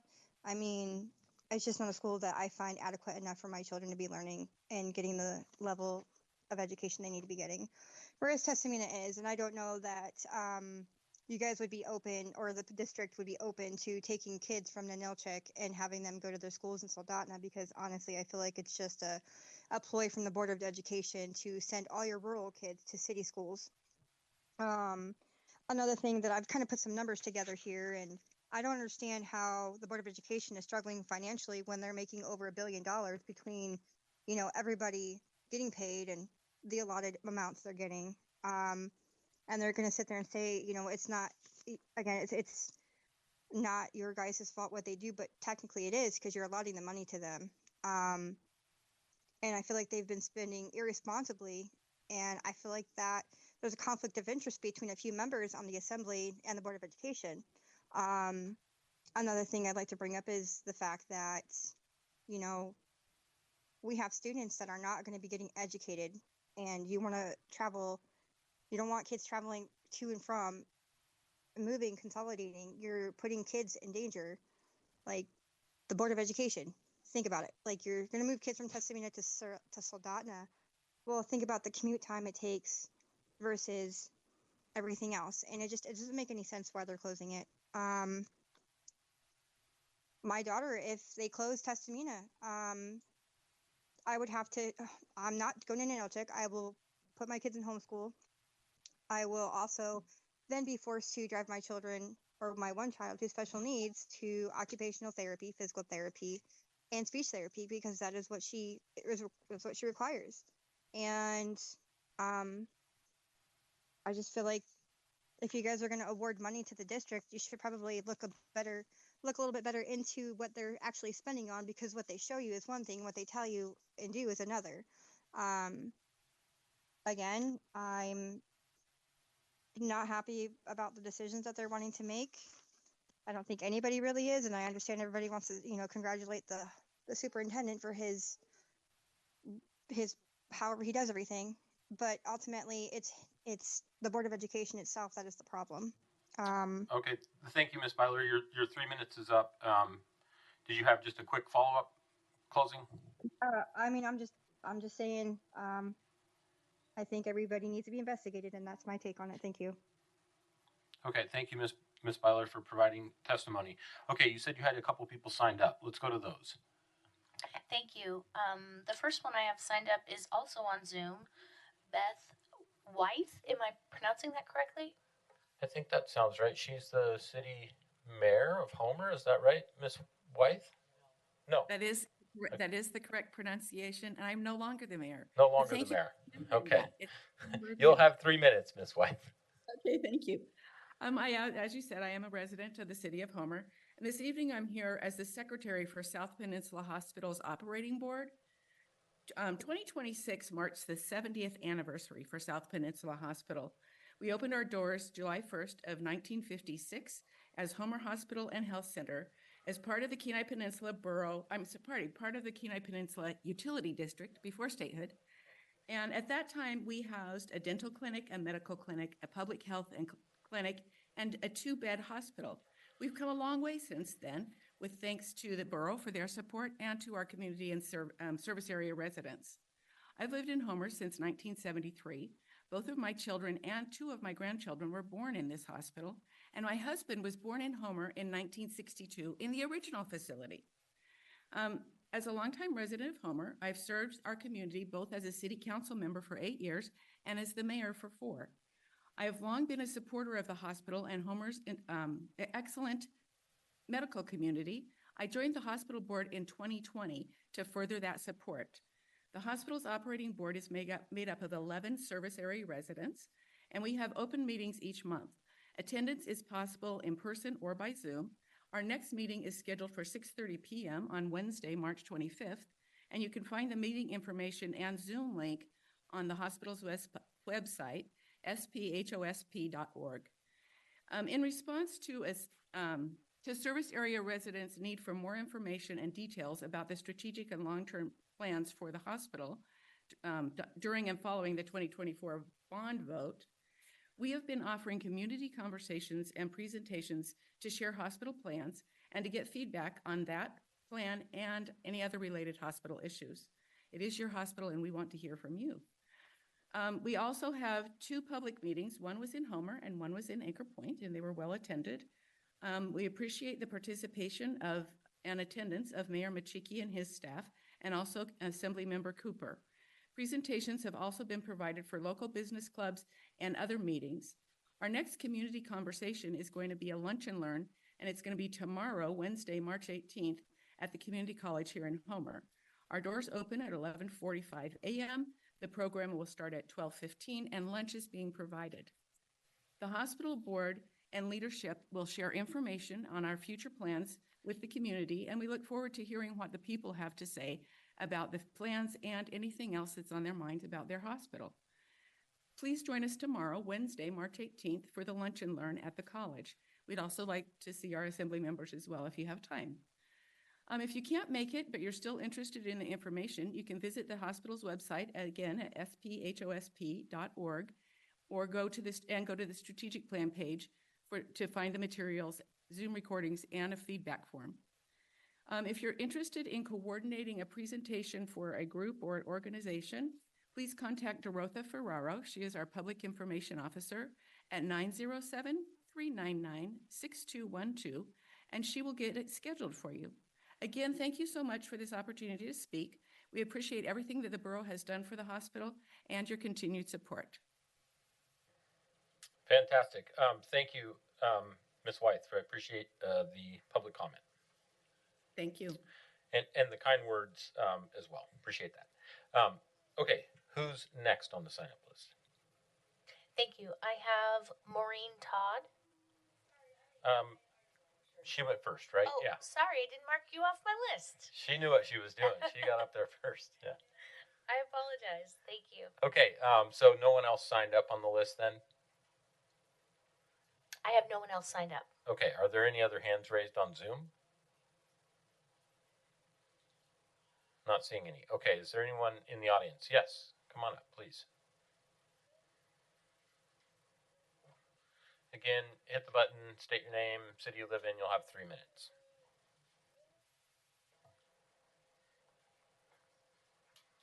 Good evening. My name is Danielle Chihuly and I reside in the Kasilof area. And my children go to Testamina Elementary.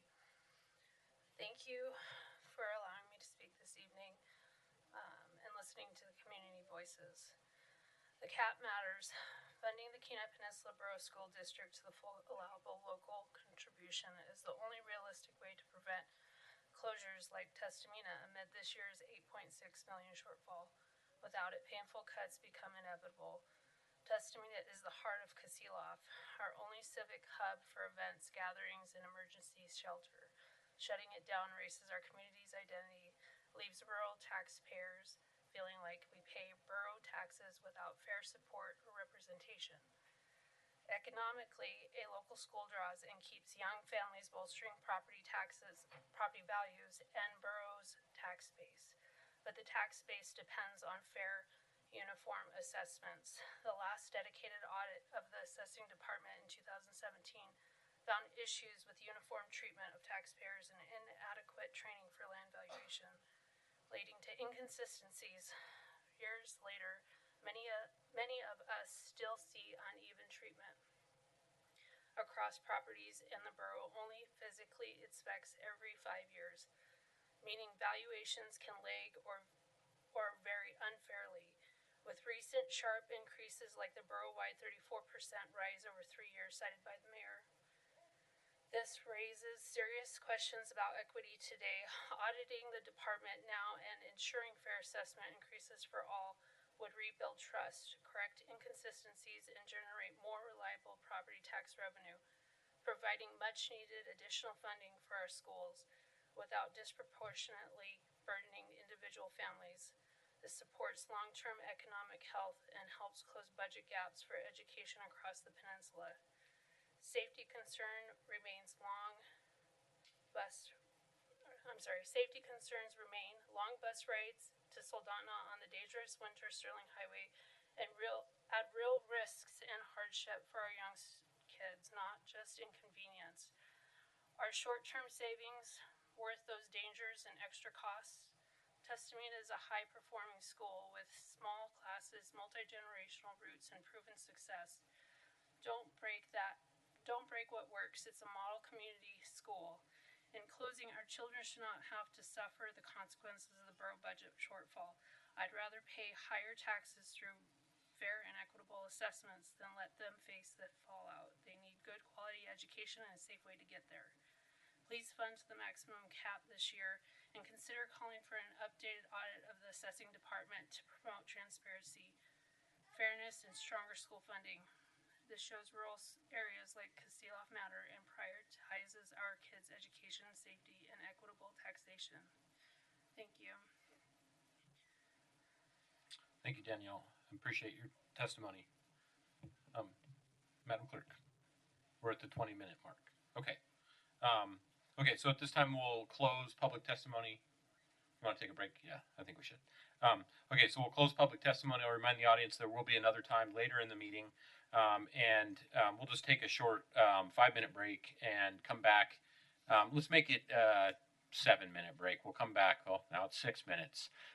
Okay, we'll come back at 7:45.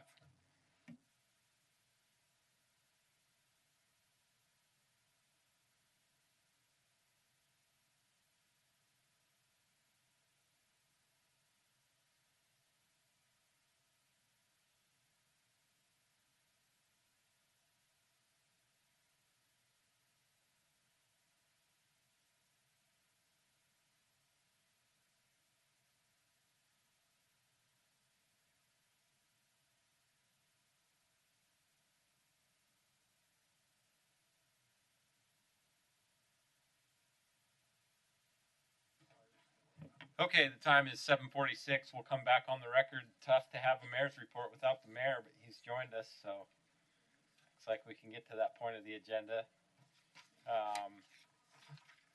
Mayor Machicki.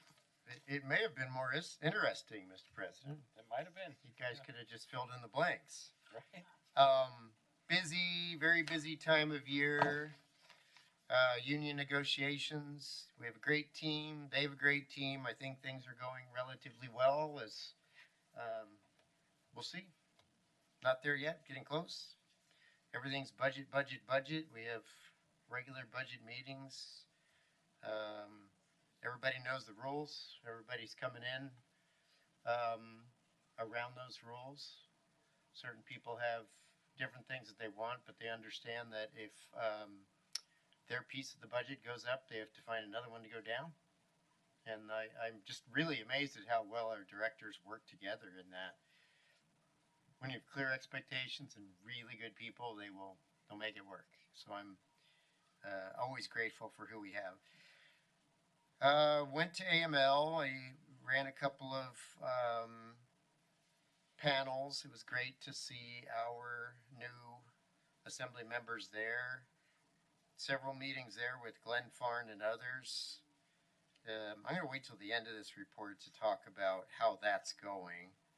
But I think that was a really good visit. I had a lot of visits with old friends, talked about the issues, about like what we have on the agenda tonight that I won't cover. And people really don't understand how school funding works. I mean, people at fairly high levels in the administration, in government, on school boards, in education, don't understand how school funding works. It's very complicated.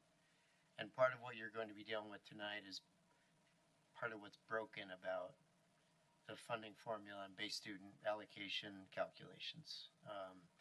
I texted someone earlier and said, we have to put a white paper out. Because you have people that really believe in supporting education that are fighting you on things that really support education. Because it's just not apparent how it all works, right?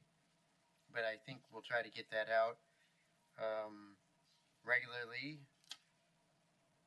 We had Job Shadow on the 26th, then I spoke. I was their keynote speaker, which just means you're getting older. Like, you know what I mean? Like, doesn't mean you have anything more important to say, but it was a great group. It was fun to have those kids here. It is every year. And then got to read at Mountain View that day. And my favorite part of reading at the schools is the questions the kids ask you afterward that literally have nothing to do with anything that was covered in anything you read that day. It's pretty fun.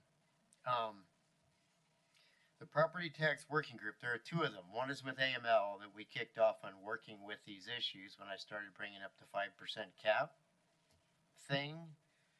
And I appreciate that they're meeting and learning a lot about some of the other things that can help this state and help taxpayers on stabilizing so you avoid those big increases and those drops. At that last meeting was the state assessor who's retiring in March, end of March. And that state assessor assesses, but does not really have any understanding of the science of assessing and how it impacts the various pieces of state and local services. And I'm hoping that we can get the next assessor there as well. It's really important. It's really important. What seems apparent on Full and True is not, it's just not how it works in a state that doesn't have required reporting. So you're getting negatively impacted locally through a very inexact science that impacts you immensely. And that has to change.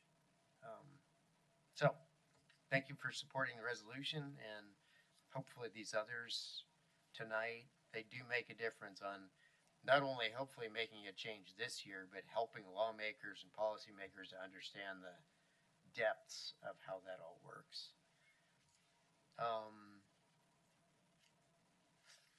Met with the governor. There's a lot of pressure last week.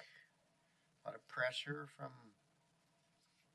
people on the AGDC thing to just put a deal together. Like now, you remember we started talking about this in September. We didn't hear from AGDC until January.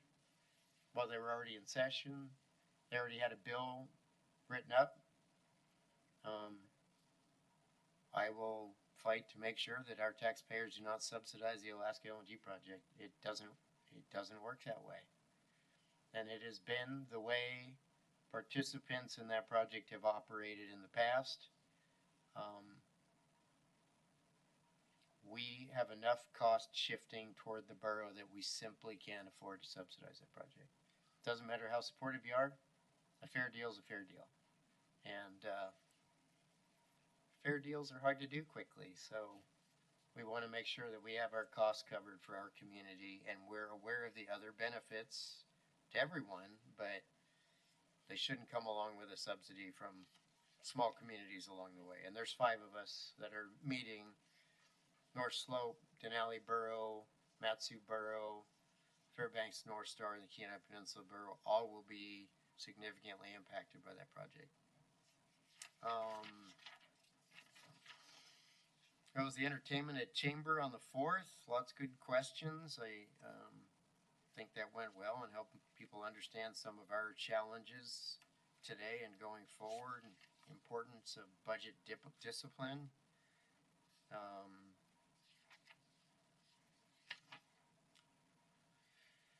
We have people meeting with us, like some parent groups from the different schools, and people can say stuff because I think people encourage them to say stuff to us. But the bottom line is we do not make decisions for the Kenai Peninsula Borough School District. I put my hand on a Bible for all 62,000 residents of the Kenai Peninsula Borough. All of my kids are public school educated. We will do what we can afford. But those decisions are so much bigger than the Kenai Peninsula Borough. It's a statewide challenge. It's a local district challenge. And we have to do what we can to be responsible with every dollar of public revenue that comes into this borough. So if it seems like we're at odds at your interests, we really aren't. Looking for a long-term solution that actually works, that has the right people paying for the right things. And just like we watch every penny in every category is spent at this borough, everyone else has to with public dollars as well. That's just reality. There's only so much to go around before you negatively impact taxpayers. We can talk about why people leave, but that's one of them. It's an expensive place to live. I keep looking through this Alaska tax proposal discussion things because it happens twice a week. We did have an interesting meeting today with Monty Markley, who is our engineer leading the injection well discussion, which would be a dramatic long-term savings for the Kenai Peninsula Borough at the landfill and managing leachate. That's going very well. So the deal on AKLNG, since the beginning of the properties that are taxed under state law, the local, so our mill rate in that area is 6 to 7.5. Those companies are taxed at 20%. The locals get to keep their mill rate. We are the lowest in the system for a mill rate. They go up as close to 20 in some of the other municipalities. So the governor came up with a plan for a 90% reduction. We borrowed AGDC's modeling for what the costs are going to be to the Kenai Peninsula Borough. And the early years, we would be heavily subsidizing the project at the costs, at the revenue they were talking about. No, we don't have our hands out. We're at just enough taxes government. We only want what we need to provide the services you all asked for. That's it. We don't want a huge balance. In fact, we are bringing our balance down into compliance and working hard doing that. But we can't subsidize a project like that. So we will keep you informed. I've thrown some options out there that our different options. Brandy is working with me on that project. The other munis have, one of them is very sophisticated. The others have no idea like how to go about this. And they're trying to rush a deal, and I'm not going to accept a rush deal that doesn't work for us. So keep informed. Very important. Something we could be married to for 30 plus years. And when you don't have adequate funding from a project, revenue, required tax revenue, no one's ever tried to change the 20 mil structure, and it escalates at only 1% annually, which is their offer. In 30 years, you are so far underwater that you are very heavily subsidizing that project with local taxpayer dollars. So, that's all I have for a report. Happy to answer any questions, and I hope you'll be patient with us. I'm not in any way being difficult, just doing my job, and that's looking out for the folks we serve. We appreciate the project if it's economical and covers our costs. Thanks. Thank you, Mayor. Appreciate all the updates. Definitely appreciate the update on the property tax working group. And all the work that you've been doing on education as well. I like the idea of the white paper. If I can help with that, I certainly would. And also just acknowledging that, you know, a lot of these meetings you've been at around the community and stuff like that, you may be taking a little bit of the heat for the assembly. And I don't know if the rest of them appreciate it, but I do. Okay, anyways, so again, thank you for your report. Looks like we have a few questions. So, Ms. Eklund. Thank you, President Tunsis. Thank you, Mayor Machicki. I just wanted to remind you that the east side of the peninsula doesn't have a gas line, doesn't have a natural gas line. So I would hope that there's a way we can separate that side out of any taxes for the AKLNG. So, thanks. Well, I do remember that. In fact, I talked about that just yesterday because one of the municipalities thinks they should pay for a line to get it to their community and said, you have gas on the Kenai. I said, wait a minute. I think the last count, less than half of our residents have gas. We don't have gas. But I don't think you want to be separated away from the revenue if we have a fair deal because it covers borough costs, and that may result in better energy options for the Eastern Peninsula. And someday when we have gas, we need to go in the railway corridor and through Grandview because it's hard to watch a community that close on the road system that doesn't have natural gas energy for heating and electricity. So I always have a focus on that. But thanks for the reminder. Okay, any additional questions for the mayor? Okay, seeing none. Thank you, Mayor. Okay. If I'm not mistaken, Madam Clerk, you will correct me, I'm sure, if I'm wrong. That brings us to ordinance 2026-04. Okay, this is amending KPB 2.56.030 to adopt the 2045 Homer Comprehensive Plan as the official comprehensive plan for that portion of the borough within the boundaries of the city of Homer. This was brought to us by the mayor. This was referred to Policies and Procedures Committee. Mr. Truesdale, could I have a motion to enact and a committee report, please? Yes, you can. I'd like to make a motion to enact and committee report, please. Ordinance 2026-04 proposing adopting the 2045 Homer Comprehensive Plan as the official comprehensive plan for the portion of the borough within the city of Homer boundaries. The city of Homer completed a major update to its comprehensive plan after a 2-year public process that involved extensive community input. The new 2045 plan replaces the previous 2018 Homer Comprehensive Plan, the 2006 Homer Town Center Development Plan, and the 2010 Homer Spit Plan. The Homer City Council adopted the plan unanimously on November 24th, 2025. Thank you, Mr. Truesdale. At this time, we'll take a public hearing on ordinance 2026-04. Madam Clerk, is there anyone signed up? No, sir. No one signed up. Is there anyone in the audience that wishes to give public testimony on ordinance 2026-04? Okay, seeing none. Is there any assembly discussion?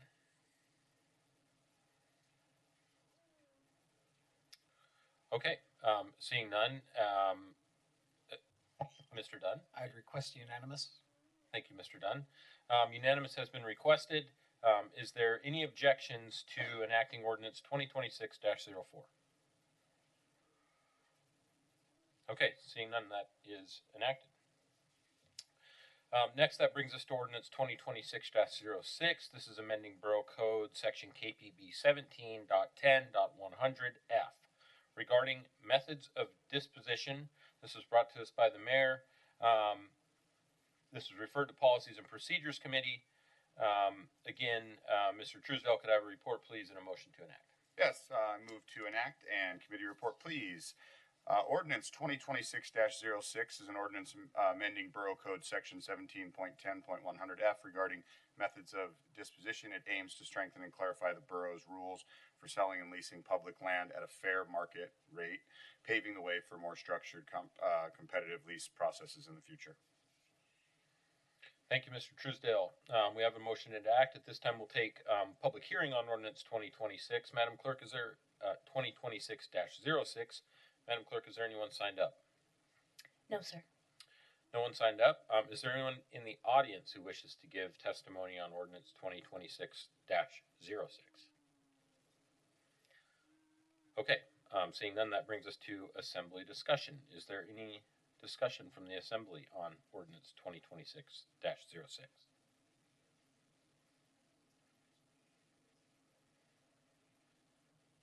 Okay, seeing none. Wait, I'm seeing a couple. Ms. Eklund. I'd like to ask for unanimous. Okay, thank you, Ms. Eklund. Unanimous has been requested. Is there any objection to enacting ordinance 2026-06? Okay, seeing none, ordinance 2026-06 is enacted. 2026-06 is kind of getting me. I don't know, it's some tongue twister there. Oof. Okay, so that brings us, I think, all the way. We don't have any items not completed from the prior agenda. I don't believe we have any additional public hearing on ordinances. No unfinished business, no new business, no ordinances for introduction, and so that brings us back to public comment. This is our second opportunity for public comment. Again, you'll have 3 minutes per speaker. Please state your name for the record and the city you live in, and I would certainly prioritize anybody with young children to come first if you would like to give public testimony.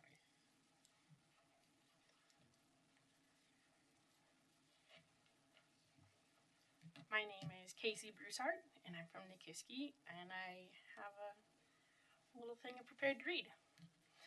So I've come here to bring attention to the management of North Peninsula Recreation Service Area, or as we in Nikiski call it, the rec center and the pool. As a longtime Nikiski resident and as a parent, I care deeply about this facility and the role it plays in our community.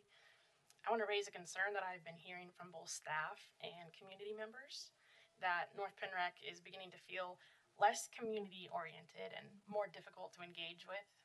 There seems to be a growing disconnect between leadership and the people the rec center is meant to serve.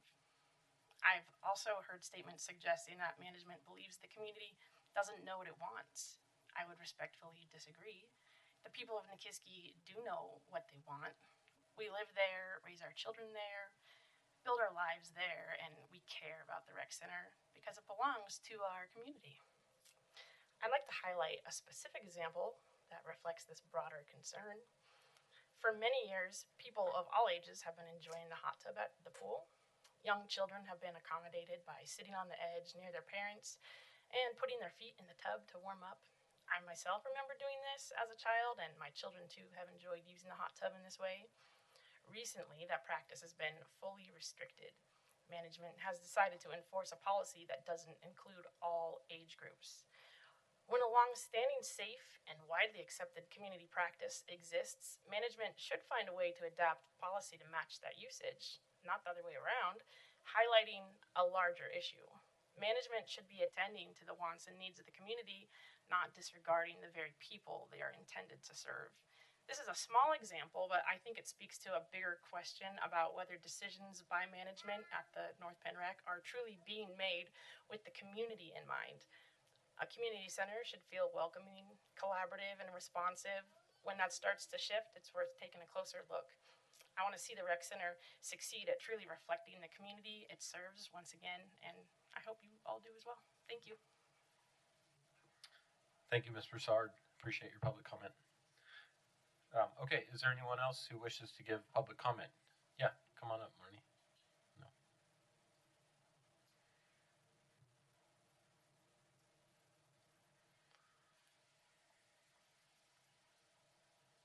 I won't forget to turn it on because it's on.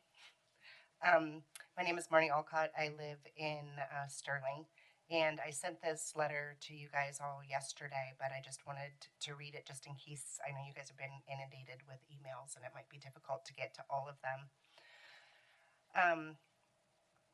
I am before I read this to you guys, I'm very intimately familiar with having to make very tough budgetary decisions resulting in the loss of some community resources. So I'm urging you to vote no on funding to the CAP for the Kenai Peninsula Borough School District and instead follow the established curve.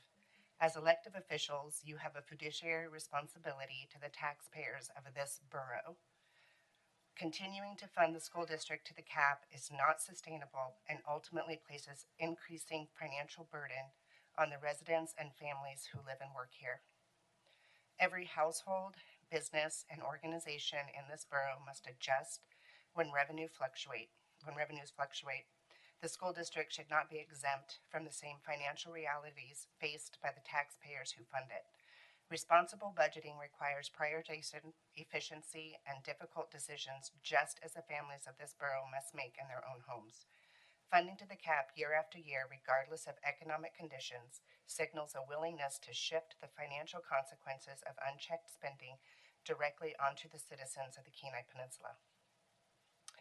I urge you to exercise fiscal responsibility, protect the long-term financial health of the borough, and vote no on funding to the CAP. Thank you. Thank you, Ms. Olcott. Okay, is there anyone else who wishes to give public testimony?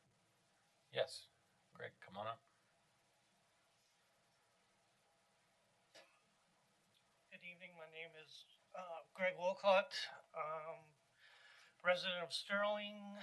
My wife and I own a small fermentation food business out in Sterling. We've put 3 kids through the Kenai Peninsula Borough School System for the last 15 years. I've been running the helicopter underwater egress training and water survival operations at the Challenger Learning Center in Kenai. As much as we love that program and as much as I would love to see it continue, I do understand that operating under budget constraints is necessary, and if hard decisions have to be made and pool closures have to be made and the training program goes away, then I can completely understand that, and I am just encouraging you to vote no on funding to the CAP for education. Thank you. Thank you, Mr. Olcott. Okay, anyone else who wishes to give public testimony at this time? Is there anyone signed up on Zoom? Hands raised? I'm not seeing anyone.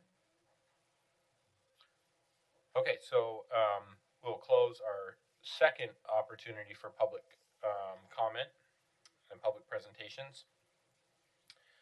So that moves us to assembly comments.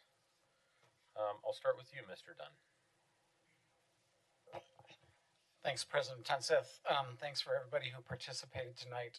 Lots of discussion and lots of concern and thoughts and debate over school funding, and that's just going to increase over the next couple of months as we develop our budgets. I really appreciate Ms. Stokes coming up from Happy Valley and talking about Chapman School. I visit Chapman School now and then, and always enjoy visiting that really vibrant neighborhood school. And I know lots of you love your vibrant neighborhood schools, and it's really heartbreaking to think of consolidating and closing some of those schools. It's a really tough decision.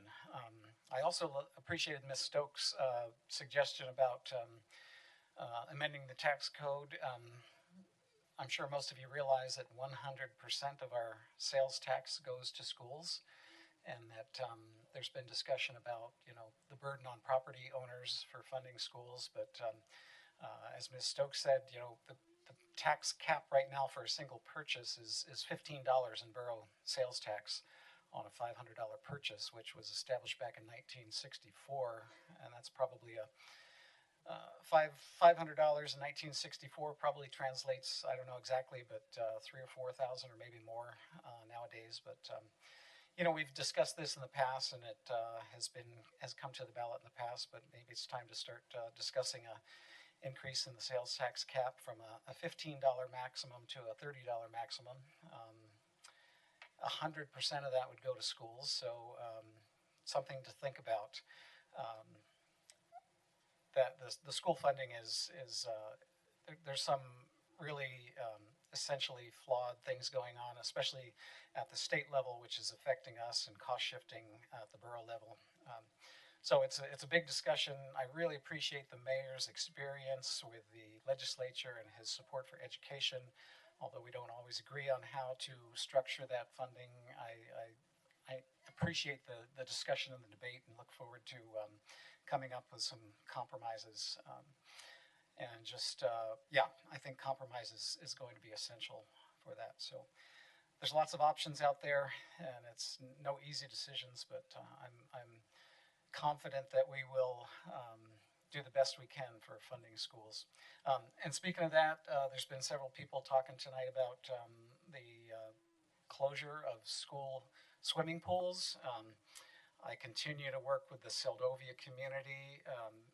Soldotna community has been actually involved in that discussion for 2 years, because their pool was slated to be closed last year, and fortunately at the last minute, 11th hour, the school board came through with funding for their school. But all 7 swimming pools in our schools this year will likely be closed unless the communities come up with some answers. The Soldotna community has one tool in their toolbox that others don't. They do have a recreation service area, and the service area board there in Soldotna, the recreation service area board, has been working really diligently doing community surveys, public meetings, working with the community to come up with ideas, and they have recommended and asked us to increase their mill rate in order to help pay to keep the swimming pool open.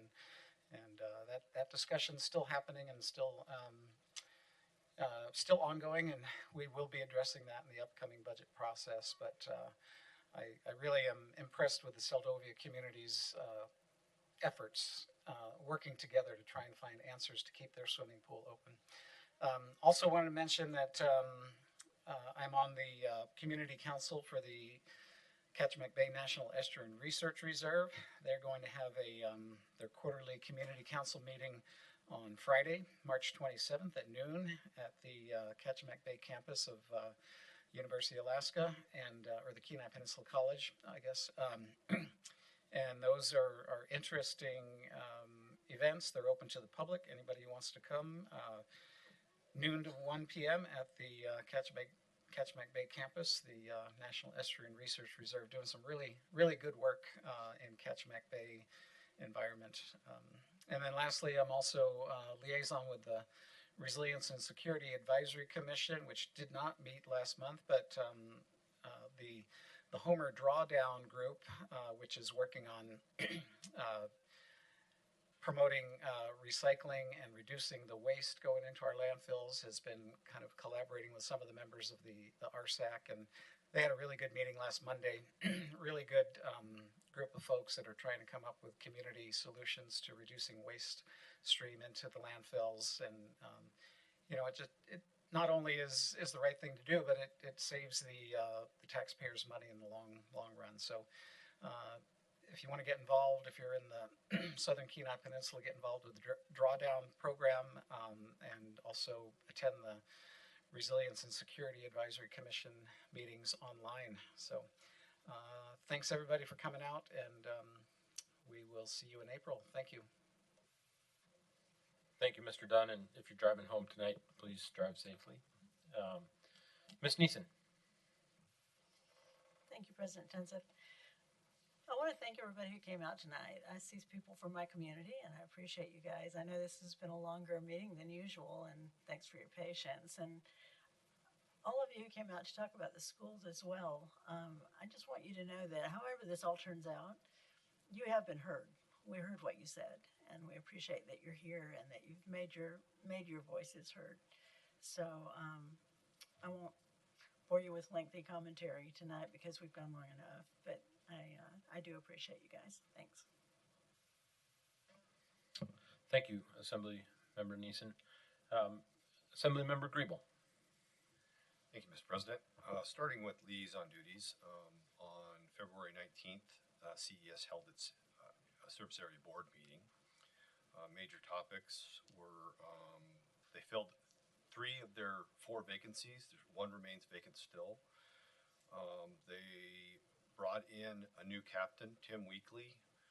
He'll be handling training activities and support. That's a big loss to the OEM department, but they're very excited to have him home again. They are exploring numbers on leasing some of their equipment, their Striker lease purchase options. It's all in the exploratory phase right now. Right now they purchase the equipment, and then it's a pretty big capital cost when that equipment expires or turns.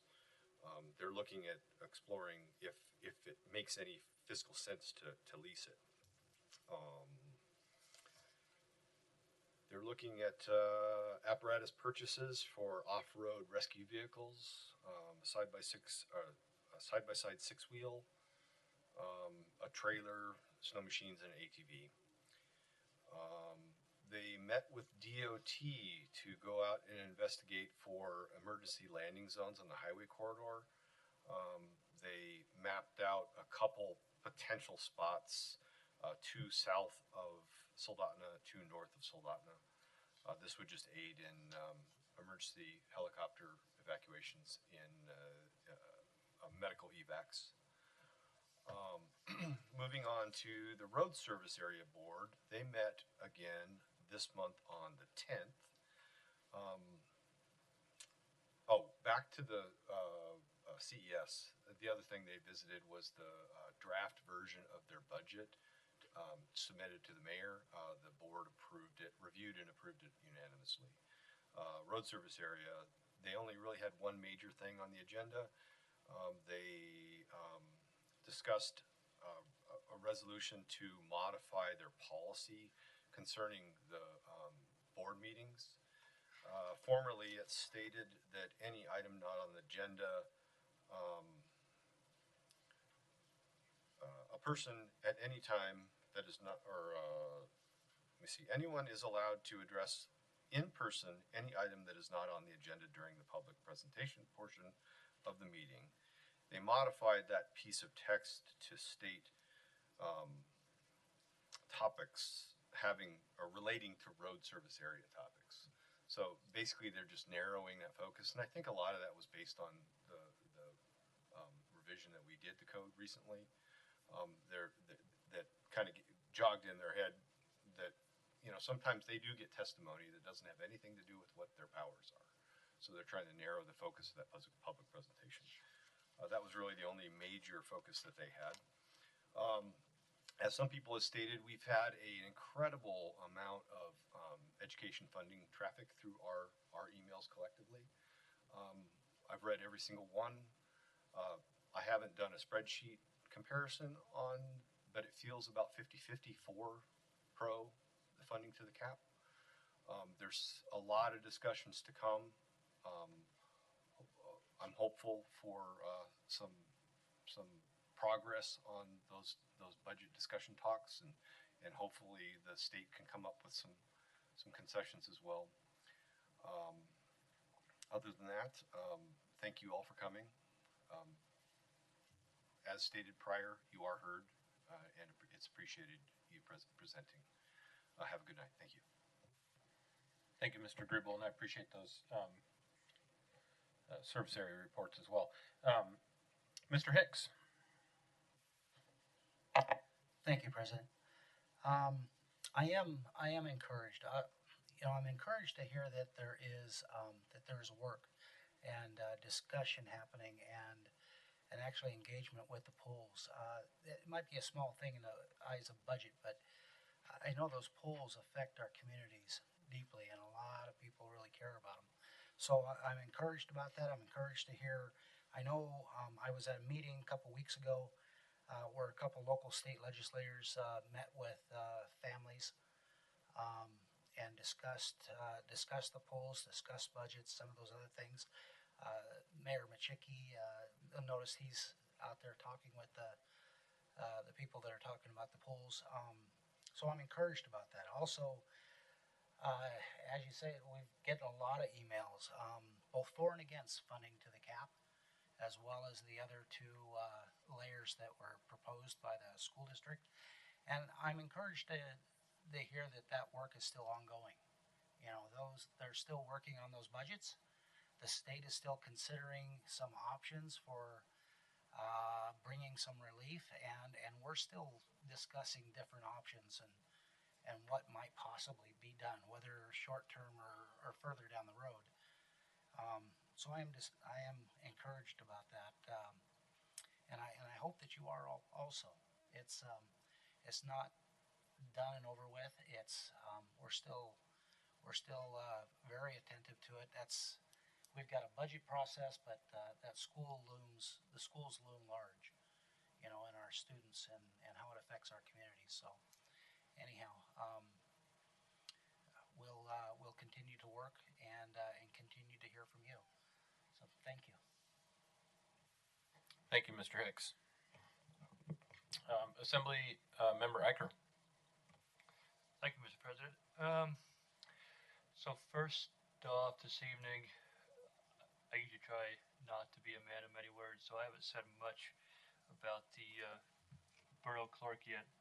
But we had our evaluation earlier today, and I just wanted to say I really appreciate all the work that you've done for me personally, even before I was on the assembly. When I emailed you questions on elections, and since becoming a member of the assembly, you've always answered everything quickly, accurately, and I appreciate that you're very busy, and I appreciate the work that you do for us. So thank you. I also appreciate everybody coming out tonight. It has been, the last couple meetings have been pretty empty, and so it kind of makes me think of the lyrics to the song, is anybody out there? Does anybody really care? So, but it is great to see everybody out here. I really wish that we could make everybody happy, but we'll do what we can, and we are reading the emails for and against. So I do appreciate all of the work that you guys are doing. It's great to see members of my community here tonight, so thanks for coming out. I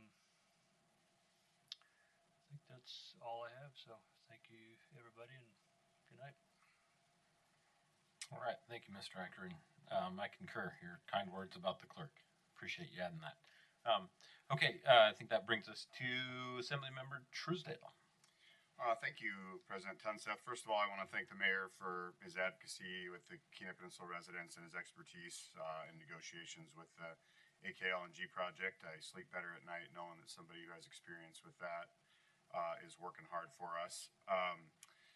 The educational piece, I am the school district liaison to the assembly, and I've been working hard in that role. I've met with school board members and had coffee, and I've met with the superintendent yesterday for a couple of hours. And ultimately, I guess the part that the mayor and I, or not the mayor, the superintendent and I spent a bunch of time on yesterday was a little bit of what Mr. Heyman mentioned when he sat down. Mr. Heyman is the Connections principal. That's the largest school in the school district. the homeschool population is.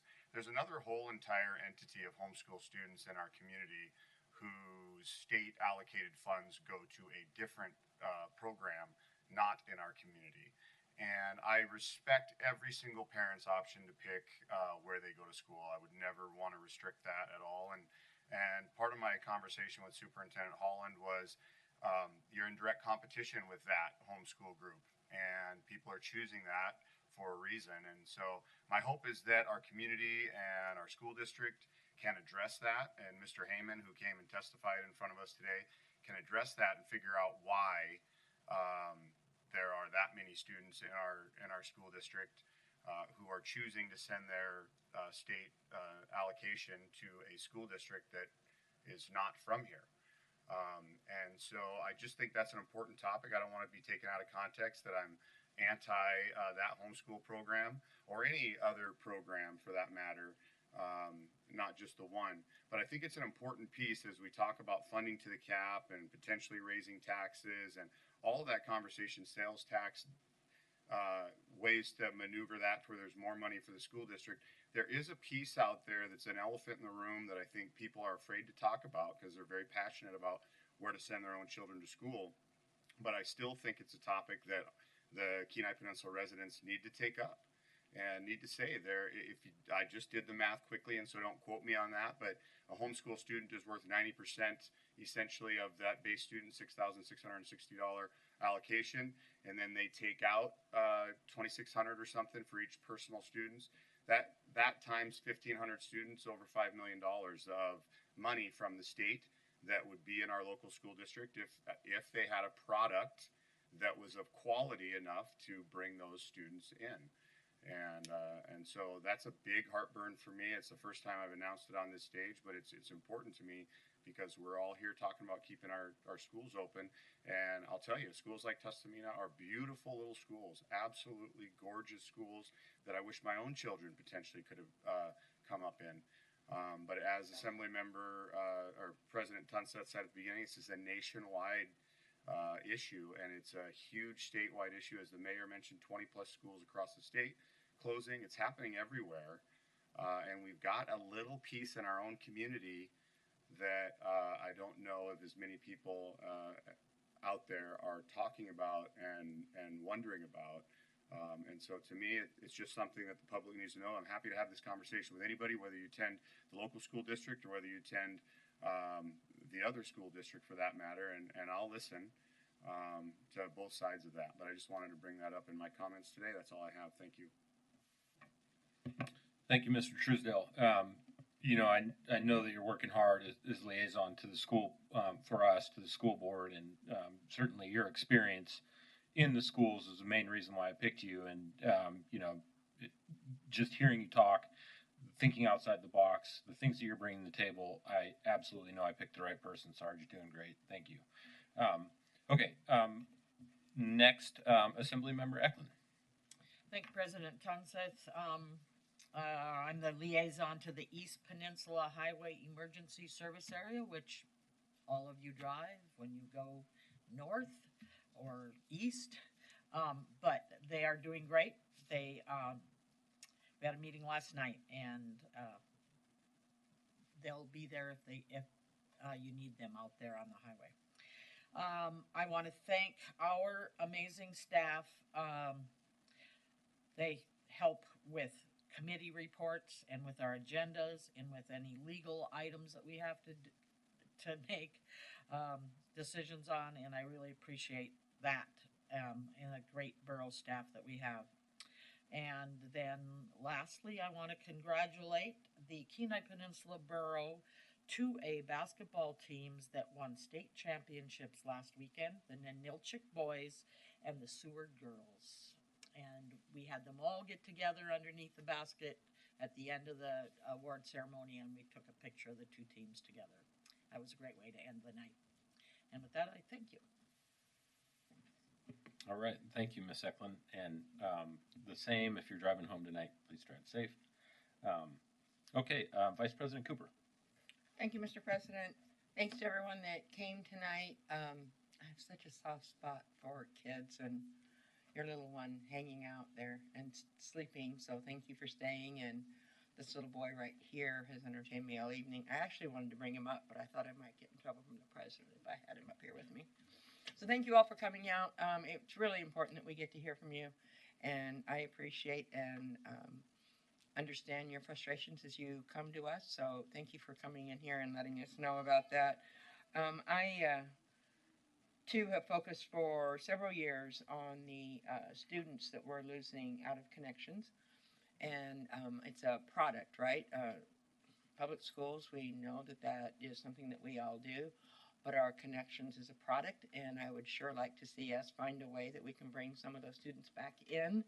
There's some movement on a Senate bill, education bill that's moving through that will address some of that. So more to come as they have their hearings, but we're all in the same quandary with determining how we fund schools. So thank you all for being here for that. Moving on to lighter things. Tomorrow there is that South Peninsula Hospital community conversation at the campus, college campus in Homer at 12:15. And if you'd like to see where they're working on their strategic plan or have questions for the administration or the board, please attend. And then Homer High School has this great drama and music program, and they are putting on Footloose. Many of us can relate to that, and they have they'll be putting them on the 19th to the 21st at 7 p.m. Make sure and go. And the directors told me that we are allowed to sing and dance in the aisle. So come on out and have a good evening. Thank you, Vice President Cooper. Member Chicky. Thank you, Mr. President. The Baylor works. We probably have close to half a load now. We went over and ran it the other day. Team's got a system set up. We're in the cardboard recycling business. Of course, the first thing you get is, what about plastic? Don't know that we get to plastic. We are trying to work with another individual that actually utilizes 1s, 2s, and 5s. The rest of the plastic is not going to get recycled because it doesn't make sense for the planet. And anybody would like to evaluate the research I've done, I'm more than happy to share it. But we're recycling everything we were before, other than low-value plastics. And we will be shredding tires at some point soon. Hopefully we find users for that. But either way, it won't have to go in the very expensive holes that we dig, where we put our waste. So teaming up with a lot of folks around the borough. Once we get our redesign complete, we'll be sharing that, bringing that out to the community so they can look at other things that we're looking at, like bringing reuse in a big way into the area. I see the complaints about the CD cell. We would like to have a place for reuse items that's dry, respectful, and out of the way of giant pieces of yellow equipment. So anyone that doesn't understand that liability, I like reuse. We reopened reuse when I got here, and I'd like to do it in a much bigger way, but it has to be done right. So working on that. Service areas, thank you for your comments tonight. Just so everyone knows, we get your complaints from service areas from anything that happens in the borough, and we do process them. They do become personnel issues. Doesn't mean it's a big secret. It means it is while it goes through that process, and we make decisions. And some people work out for the long term, and some people don't. So that's about all I can say. It's not directed at anyone, but we take it very seriously. It's hard to manage service areas. I'm actually the direct supervisor, yet some of them are very far away and all have unique challenges compared to an organization where people are in the same building every day. It's just tough, but keep those messages coming. I appreciate it. If you ever have a question about my motives, my phone number is 714-2150. But if you're trying to get your point across on something else by making stuff up about me, no one's going to believe it. Because you could just pick up the phone and call me and ask me about it. So there are no nefarious deals going on, nothing strange happening in the community about things that we might be looking at for various pieces of lands and stuff like that. Just call me. That's my phone number. Most of you have my cell phone number, which is 398-6759. That's the one part of this job that is immature, unacceptable, and I will call you out. Won't do it to you. Don't expect you to do it to me. School funding.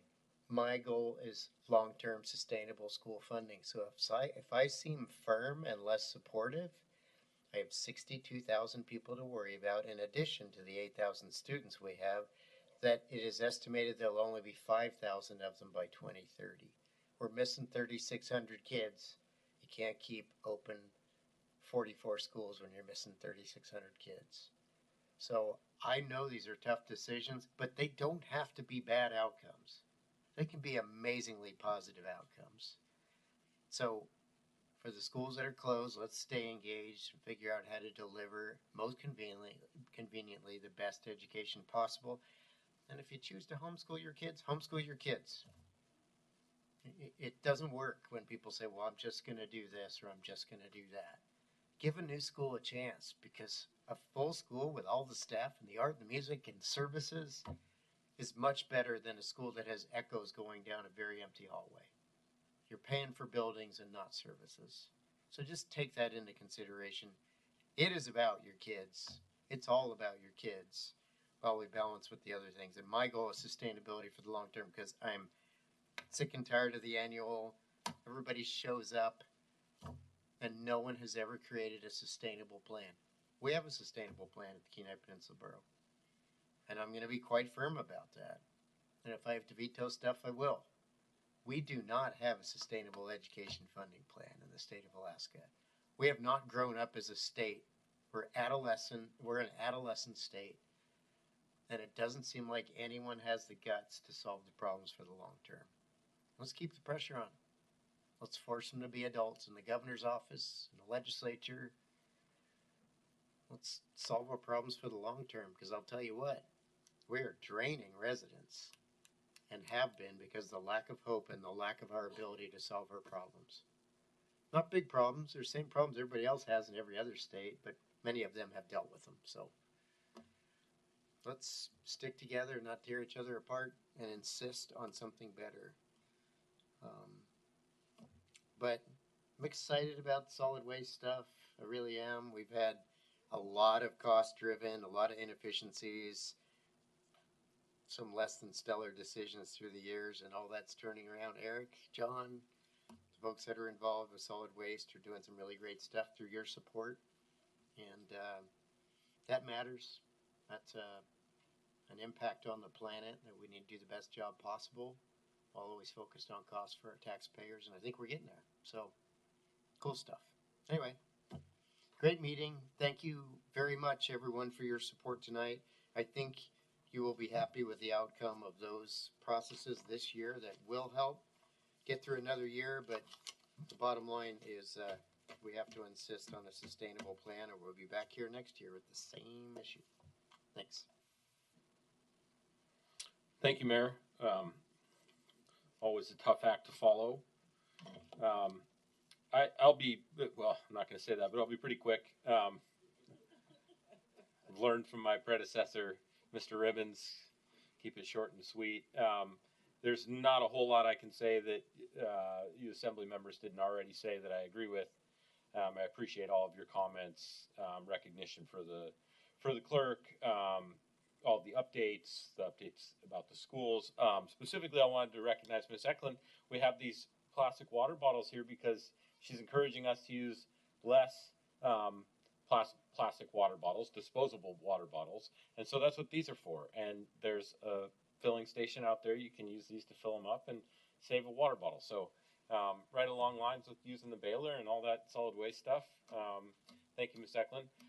And again, just, I think all of us recognize that, the ability to be up here is given by the people. And so, specifically Ms. Todd, Ms. Stokes, Mr. Heyman, Ms. Byler, Ms. Wythe, Ms. Chihuly, I might be pronouncing that one wrong, Ms. Broussard, Ms. Olcott, and Mr. Olcott. Thank you all for providing public testimony tonight.